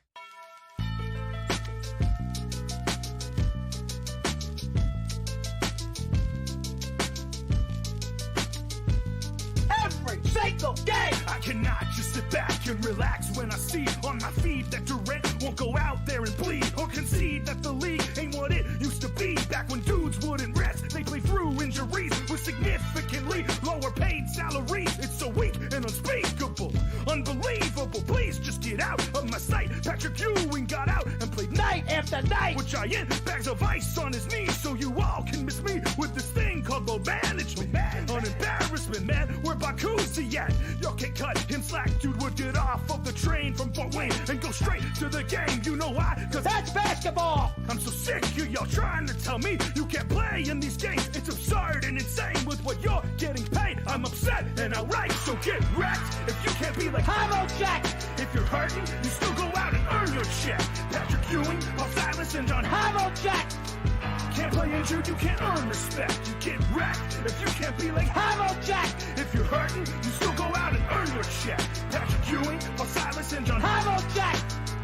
Why can't you all be like Hamo Jack? Don't quit Hamo Jack once. Saturday morning, woke up for the game and put on my M's hat. Got in my car and raced to the park. A season to remember. Garcia and Moyer, best staff in the land. Boone's bat brought the heat. Pinella just got ejected again. Yeah. Cameron's in the outfield, no balls hit the ground. Kasahiro Sasaki in for the save. Ichiro is on the bases, yeah, he's flying around. Edgar Martinez is a fan fave. At first, it's Sean Olerud wearing a helmet in the field too. At first, it's Sean Olerud. We'll lose to the Yankees anyway. Lose to the Yankees. Lose to them anyway. Lose to the Yankees. Yeah, no matter where we play. Lose to the Yankees. Damn, this is blasphemy. At first, it's Sean Olerud.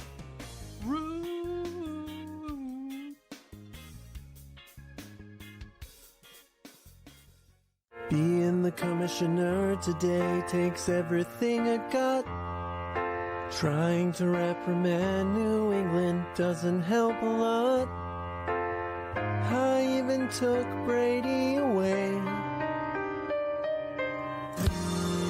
sometimes I want to know, how do they always win the game?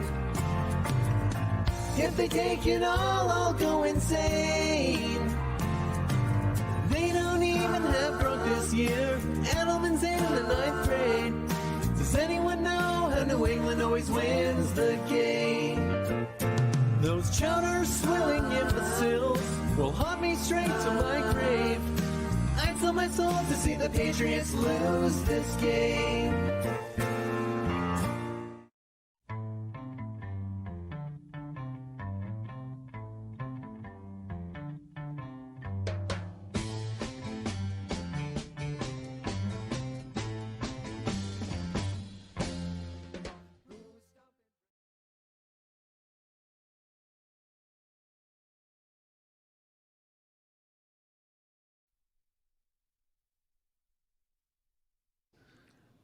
I think I have a good stat of the day. Does anyone in there think they have a better stat of the day? Can any of you beat what I'm saying is a pretty damn good stat of the day? I think I might have one for you, Dan. I've been holding on to this for a couple of weeks now. Why are you talking like that? Because I'm afraid to say I have something better than you. Because he's been holding it in for a couple of weeks. Yep. Give me the music. Start of the day, start of the day. It is your start of the day. Start of the day, start of the day. It is your start of the day. Start of the day, start of the day. It is your start of the day. Start of the day, start of the day. It is your start of the day.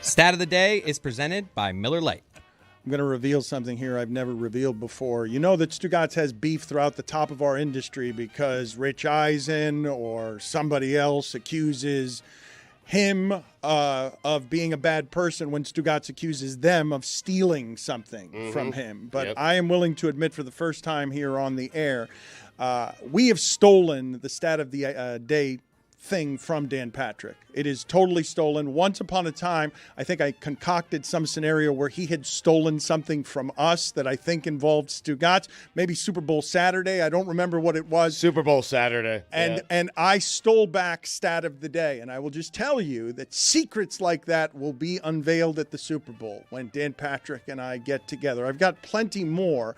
But Dan Patrick, have you guys ever been to Tipitina's in New Orleans? It is a fun and cool place. And Dan Patrick and I are doing an intimate night just for like people who are really about the community of radio and would like to hear about how the innards of this stuff is made, because our producers talk on the air, stolen from Dan Patrick. He was doing that before we were doing that. And so he and I are getting together at the Super Bowl. It means I will be sniffing and whiffing around God Bless Football at some point that week. Great stat. I will get to the stat in a second, but the whole thing is stolen from Dan Patrick, and I want you to know that. RichEisen.com is available, Dano.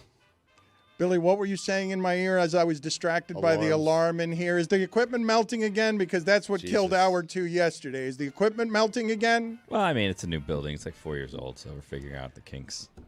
Mike, what do the people need to know about what I'm doing with Dan Patrick during Super Bowl week? It's ticketweb.com. You search Le Batard. It's pretty easy to find our audience and Dan Patrick. It's going to be an intimate night, so it's not going to be that many people. Dan, I'm not sure you understand QR codes, but in the event that many in our audience do, there is a QR code right now if you're watching along on YouTube or any of our fine partners, including Peacock, in which you can also find Dan Patrick. You scan that QR code, it will take you right to a ticket link. But yes, you are right. If you search TicketWeb and you search Dan Le Batard, it is the first result. This is going to be a wonderful evening, very intimate. You interviewing Dan. And Dan interviewing me. Huh. Dan's... Couple of Dans cutting it up. Sorry to interrupt you. No It's problem. one of your signature lines, and I just it's stepped two on Dans, it. you know. No holds barred? Is there anything we're not going to touch? What are we doing here? I think everything is going to be touched. Wow. That is where you can actually get Dan's FS1 thoughts.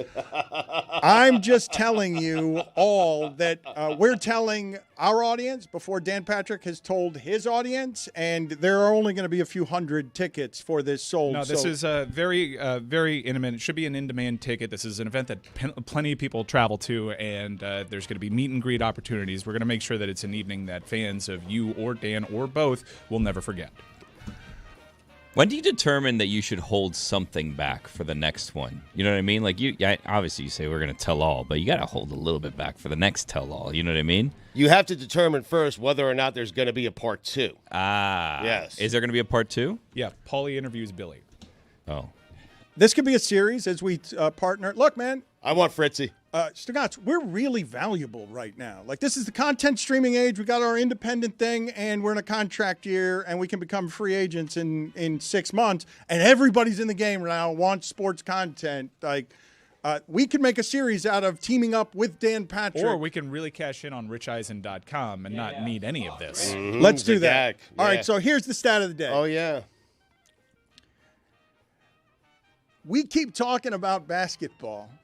And very soon, we do all understand, if not injured, that Wemby is going to break all of the records. And what Wembanyama is doing through 100 games. Listen to this, Stugotz. Through 100 games. Yep. More threes through 100 games than Clay, than Steph, than Durant, than Irving, than Harden, first 100 games of their career. More blocks through 100 games than Shaq and Dikembe and Hakeem. More rebounds than Karl Malone and Barkley and Kevin Garnett. More points than LeBron and Durant and Wade and Duncan. He's 21. He's growing, maybe still physically. What he is going to do to the sport if he doesn't break is just break all of the records, because that is an extraterrestrial playing basketball. Seven people. That height cannot do those things ever. History of the sport. I tried to warn everybody. He broke the sport. He's a freak. He's amazing. But it's not as good of a stat as this one, Dan. Well, Dan's was a wordy stat. I mean, per Jeremy Frank of MLB Random Stats, Babe Ruth hit more home runs in Jimmy Carter's lifetime than any currently active player. Not better. Let me think about that for a second. No, it's good. Not better. Babe Ruth hit 430 home runs while Jimmy Carter was alive. Yeah. Giancarlo Stanton is the active leader in home runs at 429. As confusing as it was, I still like Dan's better. I mean, did you know that Jimmy Everyone Carter likes was Dan better. alive for every Nosferatu premiere? What? That's a good one. That's a good stat. Jimmy Carter never saw Joel Embiid make a conference final. I saw that joke making the rounds on the internet. Can we get to that sound of Mike Francesa talking about Jimmy Carter, remembering Jimmy Carter?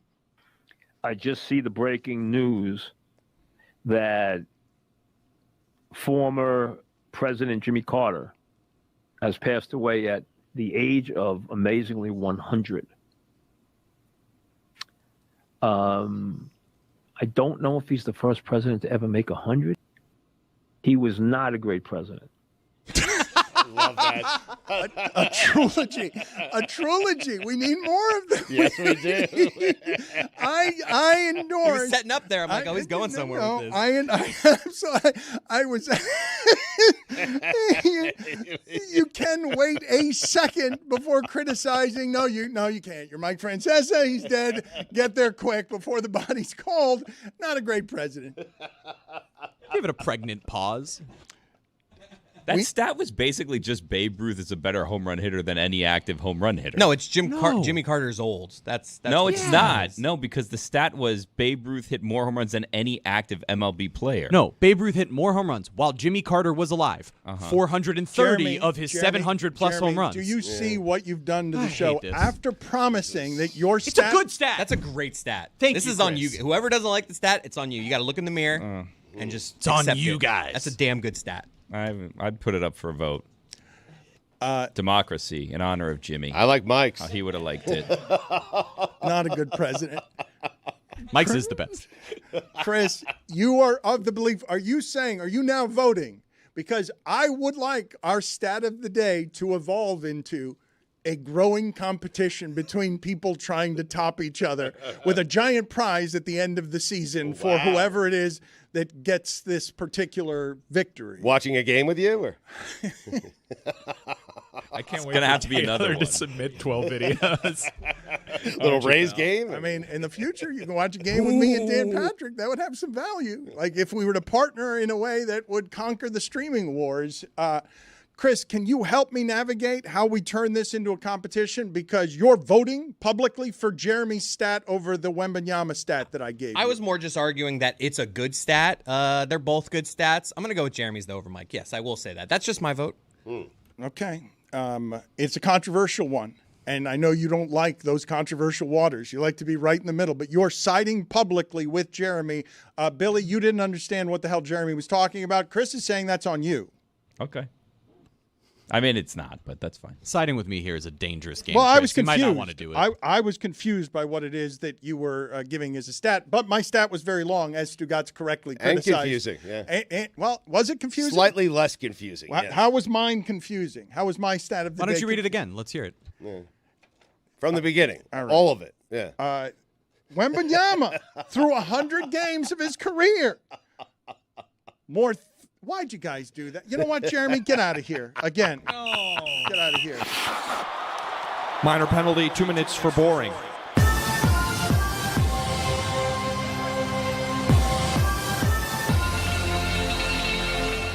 So dueling stats of the day for a big prize at the end of the year?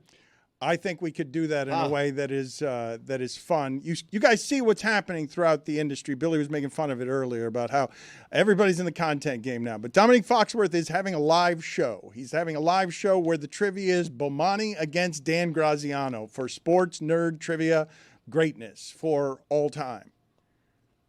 Billy Gill is also trying to build a giant God bless football empire that travels.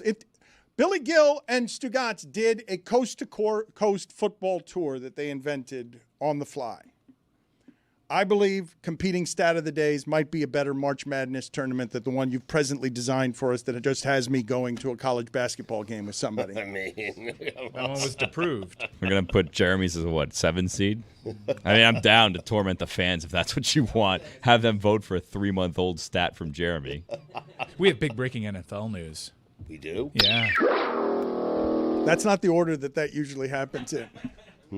The Tennessee Titans have fired general manager Rand Carthon. Now, you may think that this is not that important, but as of yesterday, Cam Ward was favored on most sports books to be the number 1 overall pick. In fact, the head of college scouting over at the Tennessee Titans was A.J. Highsmith. So I happen to know there was a lot of positive traction for Cam Ward to go number 1 overall to the Tennessee Titans, but now they are blowing out their front office with this number 1 pick. So Hold on a huge second. developments. Hold on a second. I want imaging for that because Mike Ryan has now done that about half a dozen times. The I happen to know is his Adam Schefter. Yes. The I happen to know is his Schwarzenegger, I'll be back, whatever your catchphrases are. When he hits you with an I happen to know, it's like, hey, I'm not being silly guy here. I've talked to a person who knows a person. This is valuable information. That's Mike being an information broker. Yeah, I was pretty certain Cam Ward was going number 1 to the Tennessee Titans prior to this move. This move is surprising. Let me talk about Cam Ward for a second because, Stugotz, I don't know if you saw this over the break. I really did enjoy this, and I was also confused by it, like legitimately confused by it. A lot of people objected to my prisoner of the moment take that Cam Ward just had a season so prolific that I'm willing to say that at any position, any time, that's the best quarterback that's ever played for the University of Miami. And outside of Rick Barry, that's the best season I've seen a person have. People thought that I had no sense of history, but I've seen all the quarterbacks who won Heismans for the University of Miami. Their statistics are dwarfed by Cam Ward. You're talking just quarterbacks. You're not talking about the Warren Sapps, the Michael Irvins. He did send out a tweet that alluded to him possibly being the greatest player in program history, and at that point, you have to stand down. Okay, Rick Barry can argue. I'm talking about a prolific season. I'm talking about what it is the University of Miami just wasted when what I saw was historic greatness by any measure. And when I put the stats in front of you, because this is the part I was legitimately confused by, I'm like, it's not close. I'm not saying something controversial to say that this is the most prolific season a University of Miami quarterback has ever had. It's empirically so. He has all the records. It's not an opinion, but the arguments I got on behalf of Toretta and Testaverde because they had better defenses or better coaches or better skill guys. Or they won a national Yeah, championship. but it has nothing to do with what I'm talking about. I know, but that's the one that fans can't really wrap their head around. And also, look, the eras are a little bit different, but yeah, luckily for this program, they have a prestige about them. And I guess to ring eternal in the minds of many, you have to win big. Okay, but guys, winning's not a quarterback stat. Like, I get it. I get what we're doing there, and It is when it comes to your legacy. We've done it for a long time. Not as much in college, though. It is. Joe Burrow's legacy is not just that he was great; is that he won big. No, but Mike, like the year Geno won the Heisman Trophy, he had 19 touchdowns and 7 interceptions. Like Cam Ward had a better season. It is not remotely a hot take what Dan said. Cam Ward is the greatest, most prolific quarterback that ever went through that program. If you look at an individual season, it is really impossible to refute. I think what people are doing there is they know the Canes' history. They know how many national championships they've won, and they just imagine, hey, the quarterback play had to be great, All right. Dan. They don't realize it was Craig Erickson and Steve Stugotz. Walsh But and wait, guys but- like that. but wait. Jaron Williams. But wait, all right, just okay. Look, it's the lamest of flexes, but okay, you know Kane's history. Yes, okay, as do I, and I don't. Like, I've seen the quarterbacks who have played the position, and it's not just numbers on a page when I tell you that Cam Ward had 1,500 more yards than Vinny Testaverde, that he had 39 touchdowns compared to Testaverde's 26, compared to Toretta's 19, that, yes, it's different eras, but he also threw fewer interceptions, and his completion percentage was better. Like, it's not close statistics. It's this guy, and I will tell you again, I saw these two people playing with nothing but first-round picks. Like, not all over the field, defense, offense, and the coaches are better than these coaches. Like, Kane's history, what are you talking about? This is not close. It's not an argument. It's not a controversial opinion. It is, as far as subjective things go in sports, a fact. But you're going to have fans argue even the merits of Ken Dorsey. Who would have an argument for this because of the amount that he won? And then you go back and you watch some of Ken Dorsey's throws and you wonder, wow, I remember that differently. It's also kind of like, who cares? You know, like it led to absolutely nothing, and it was a one and done year here at I UM. Like appreciate he's you not taking this opportunity. Really, thank you for speaking for the audience. No, I'm just saying, like it was the best Miami Hurricane season in damn near 20 years. But it led to nothing, and he's not like a legacy Hurricane. He's just a gun for hire. He was a mercenary that came down here to try to get them to the playoffs, and it didn't happen. If I may, led to nothing that really undervalues the But they program. lost the Pop-Tarts Bowl. The program that they're trying to build. It's year 3 of Mario Cristobal. The book on Mario Cristobal was that he was a quarterback killer prior to this. And a bad in-game coach. And a bad in-game coach. Which he still hasn't shaken. But I actually think he did a lot this year to shake that, considering the one-score games in which he pushed all the right buttons. Did you watch the Syracuse game? I did, and I actually don't think he was wrong there. You're entitled to your opinions when it comes to that, but the math is actually in his favor. He kind of corrected that. But the big narrative around him was that, look what he did to Justin Herbert. Like, this guy kills quarterbacks, and he changed that around. And year 3 of Mario Cristobal, everybody knew this program's heading in the right direction, and Cam Ward was a big piece of that. So, no, I don't think it was all for naught. It was a year that Miami had that I've been dying 15 years to watch. That wasn't a fraud the way that 2017 felt like. But he needs to get another one now. He does, but you can't get another one without getting the first one, and he doesn't get the first one without Cam Ward. But Billy's point is a good one. There's a difference in terms of how UM fans remember these quarterbacks. There's a difference between a Geno, a Steve Walsh, an Erickson who waited his turn, than there is, for a hired gun who came in one season, didn't make the playoffs. Like, fans are going to feel differently about those guys. That's college now, though. Yeah, like that. It's just going to. It's everywhere. It's not all just the here. Heisman Trophy winners are transferred. Right. All of them. But that's part of why it is that I'm surprised by the reaction, right? You guys do understand that I'm sitting here saying something that I just believe is matter of fact. Like, it's nothing.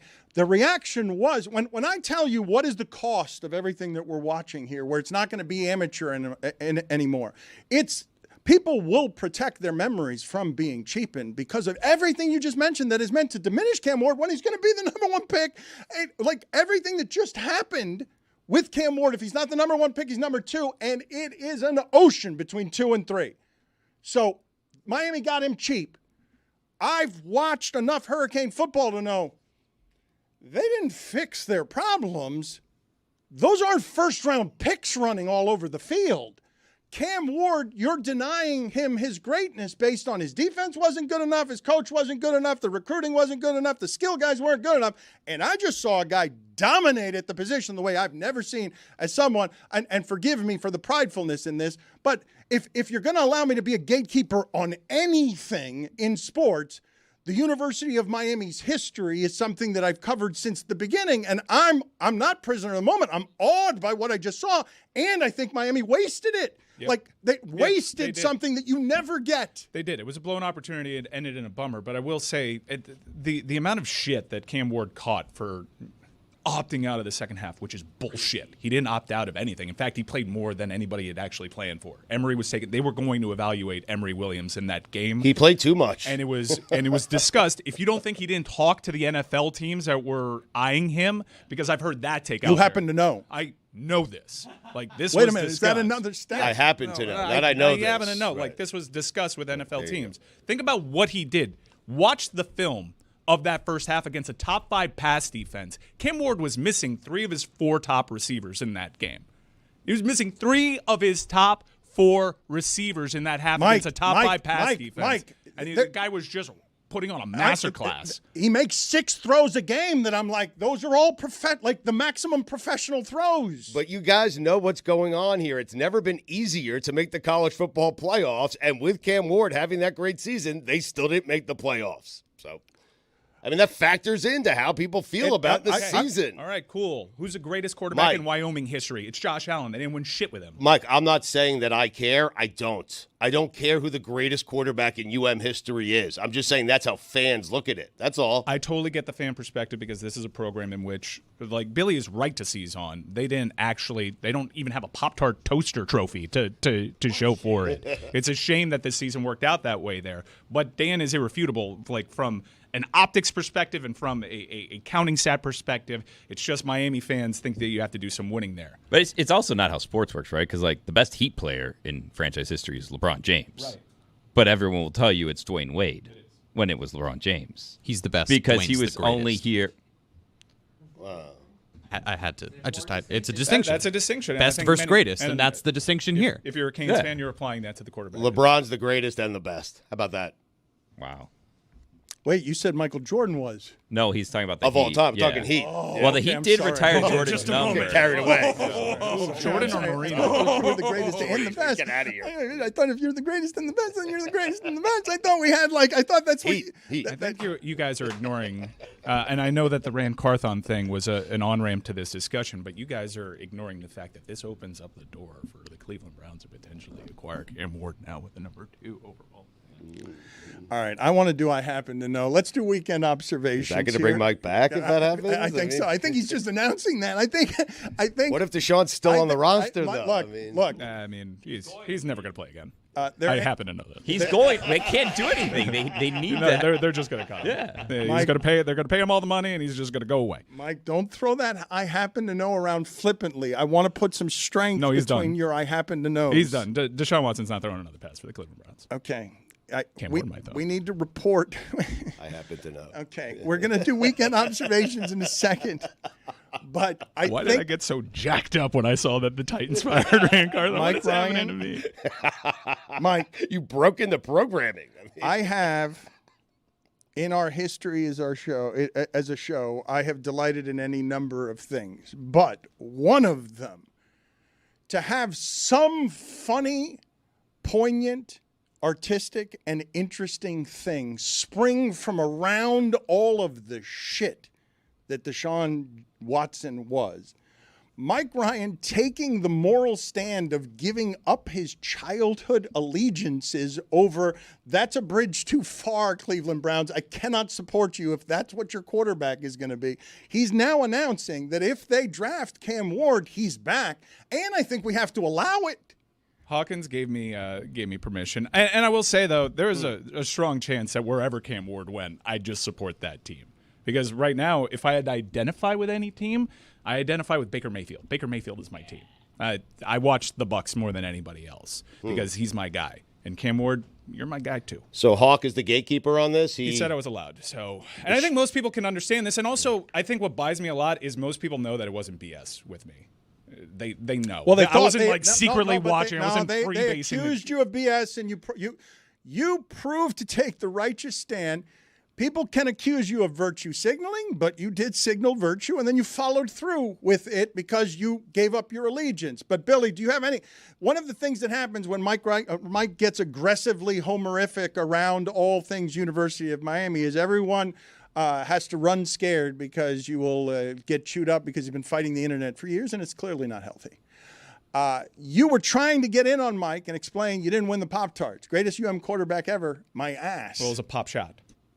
I wasn't taking shots at him. He's not going to be remembered as an all-time great Hurricane. And is it because he didn't win, or is it because he was the mercenary? Because I think there's a cost to combination. Yeah. To Billy's point, like, is Brad Kaya remembered as an all-time great Miami Hurricane? Because if you look at the passing records, like because of his longevity, he's up there. So it's not just records, but I think it's like the greatness. No, but like Ken Dorsey's remembered very fondly, and he was not the greatest quarterback in UM history. No, but he keeps getting fired for some reason. He had like 3 incredible seasons with Miami. It's a longevity thing too. It's a difficult.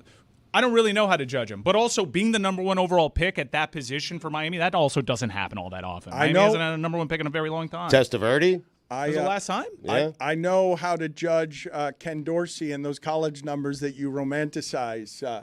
The running backs were Frank Gore, Willis McGahee, and Clinton Portis. That was the backfield. It was the 3 the wide receivers were Santana Moss, Reggie Wayne, and Andre Johnson. Andre Johnson. Yes, that is correct. That is correct. Yes. Every time it actually it's gets funny. said out loud, I just can't believe it. It's like seeing Tom Brady and 7-time Super Bowl champion. You're like, really? Yeah, but, in his defense, he didn't have a Xavier Restrepo out there. Right. Who is the greatest receiver in program history? All right, enough of that. Enough of that. Weekend observations. Enough. Yeah, Ed Reed, too. It is time for Stugotz to share his game notes. No one in the media will tell you what happened better than my boy Stu. Weekend observations presented by Miller Lite. Dan, last weekend, the sport gave us a little breather. But this weekend, hold your breath. A Final 4-game Thursday night, another on Friday night, a pair of wild card games on Saturday, 3 on Sunday, and 1 on Monday. And Dan, just like that, make no mistake about it, football is back. Took a week off. We gorged. You gorged over the holidays. It's disgusting. Chris Cody's still hungover. Chris Cody is gross. Just gross. I just burped. Just football. You are still 3 days. You're burping from football 4 days ago, aren't you?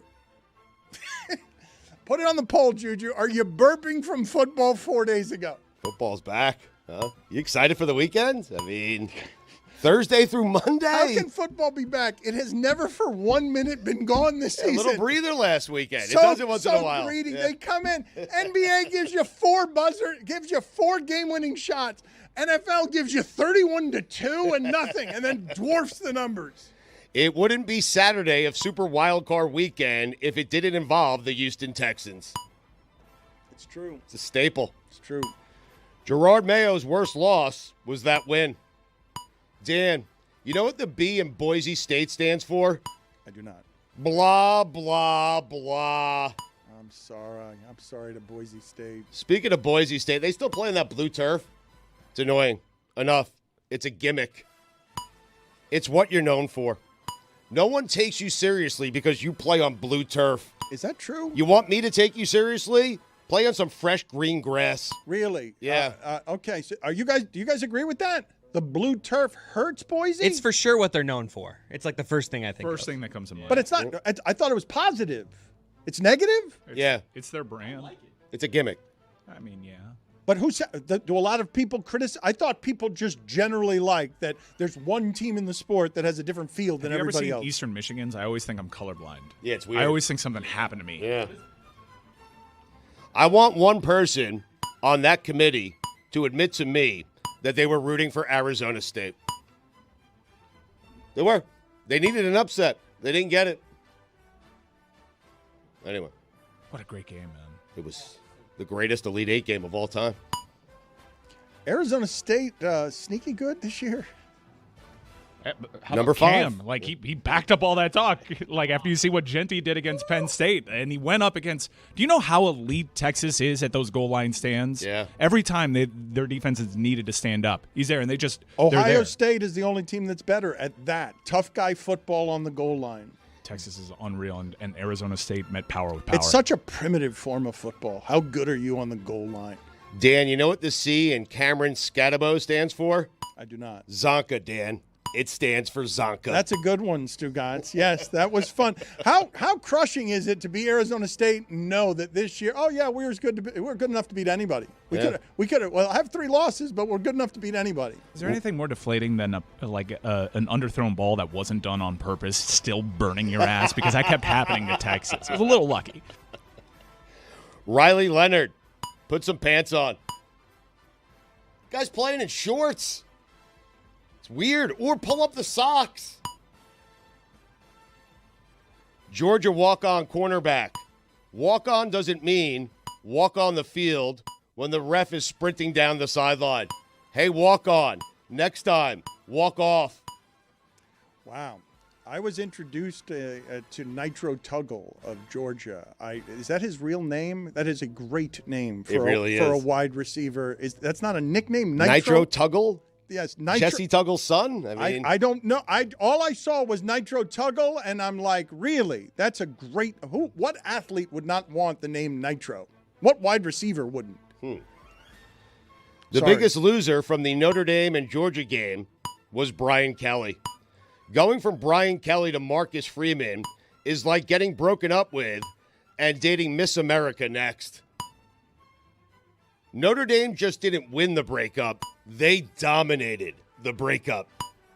And they did. Put it on the poll. It's the greatest breakup in the history of breakups. Put it on the poll at Le Batard Show. Did Notre Dame dominate the breakup?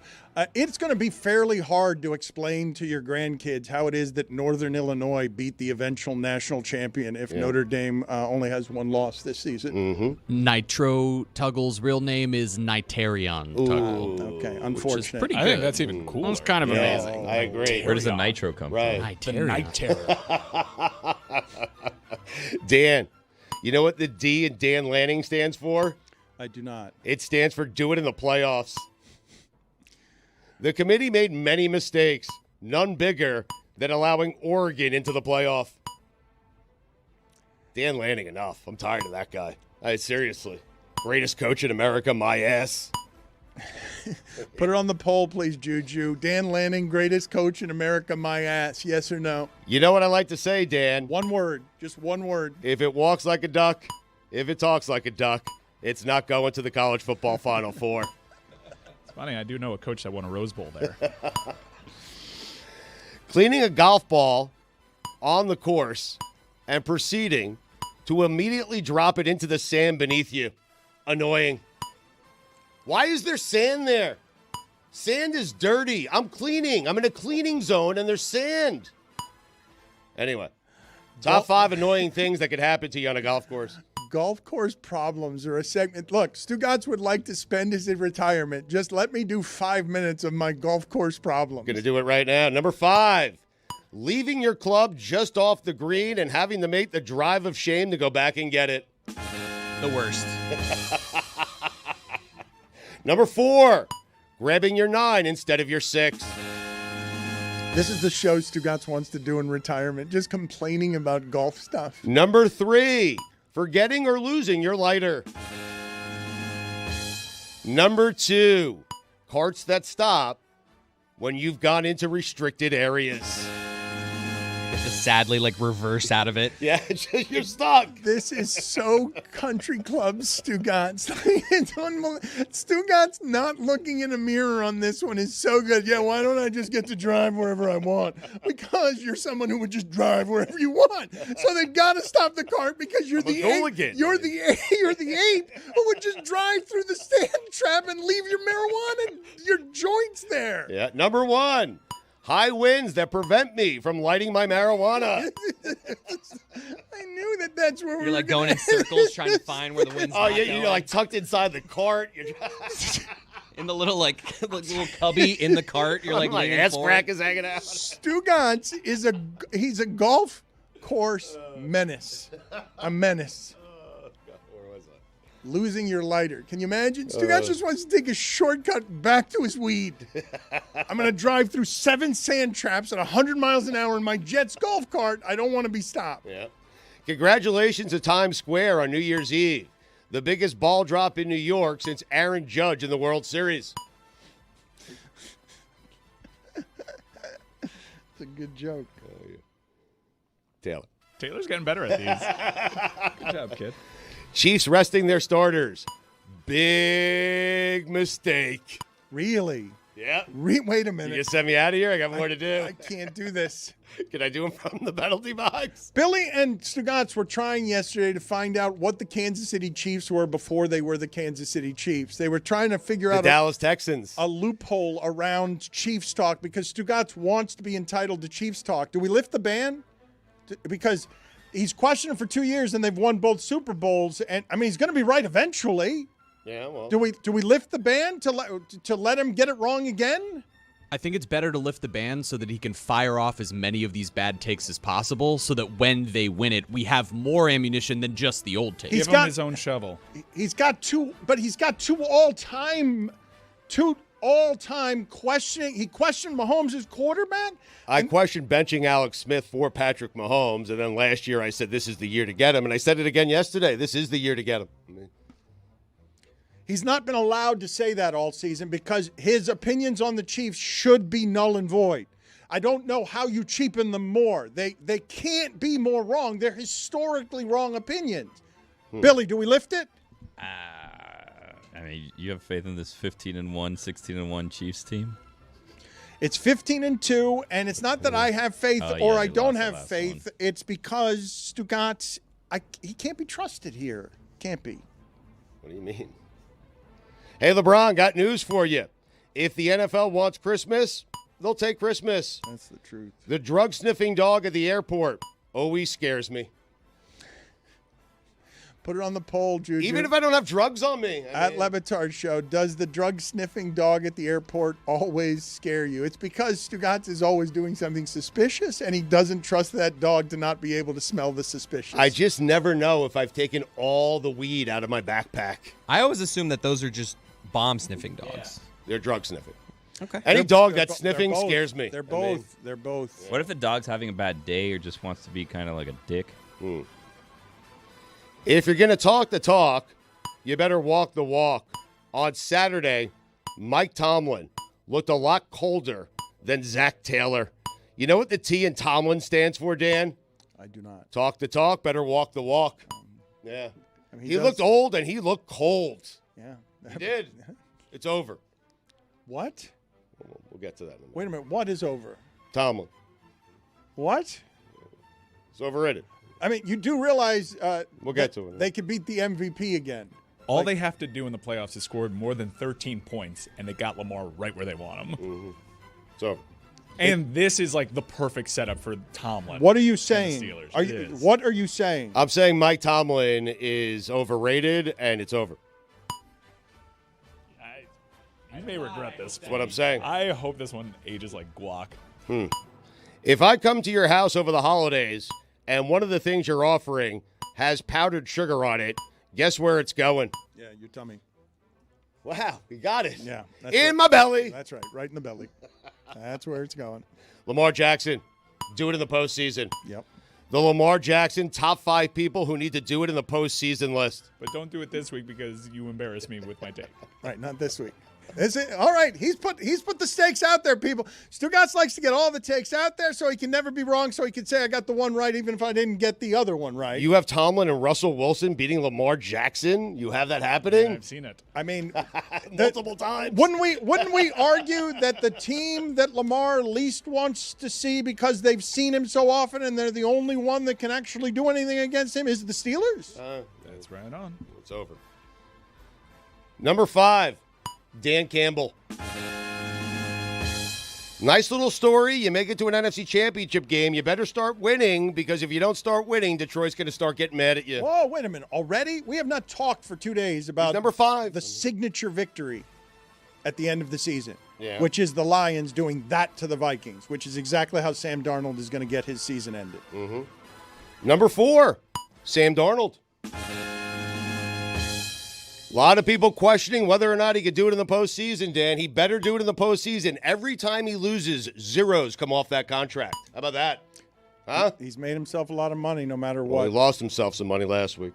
He can win it back, though, this week. Number 3, Josh Allen. He has to. JoshAllen.com is available. Just call Todd. Number 2, Mike Tomlin. You're telling me Tomlin doesn't have an immense amount of pressure on him headed into the postseason? Stugotz, he's had a winning season every season, and we're in agreement. The Steelers have exceeded all expectations this season, correct? No? No. No? They ended the season poorly, actually. I mean. Okay. It's the trick. Yeah. You just set low expectations, and then wow. Yeah. Right. You go 9-8 every year. The 10-7 stands out. Mm-hmm. Yeah, but this one's funny. I don't want to get too in the weeds on this, but Stugotz will give Burrow and Cincinnati credit forever for not getting to where Tomlin just got. Like Burrow's better off not playing playoff games. Like what you're doing is super unfair. The winner of the Super Bowl should have to play the Bengals.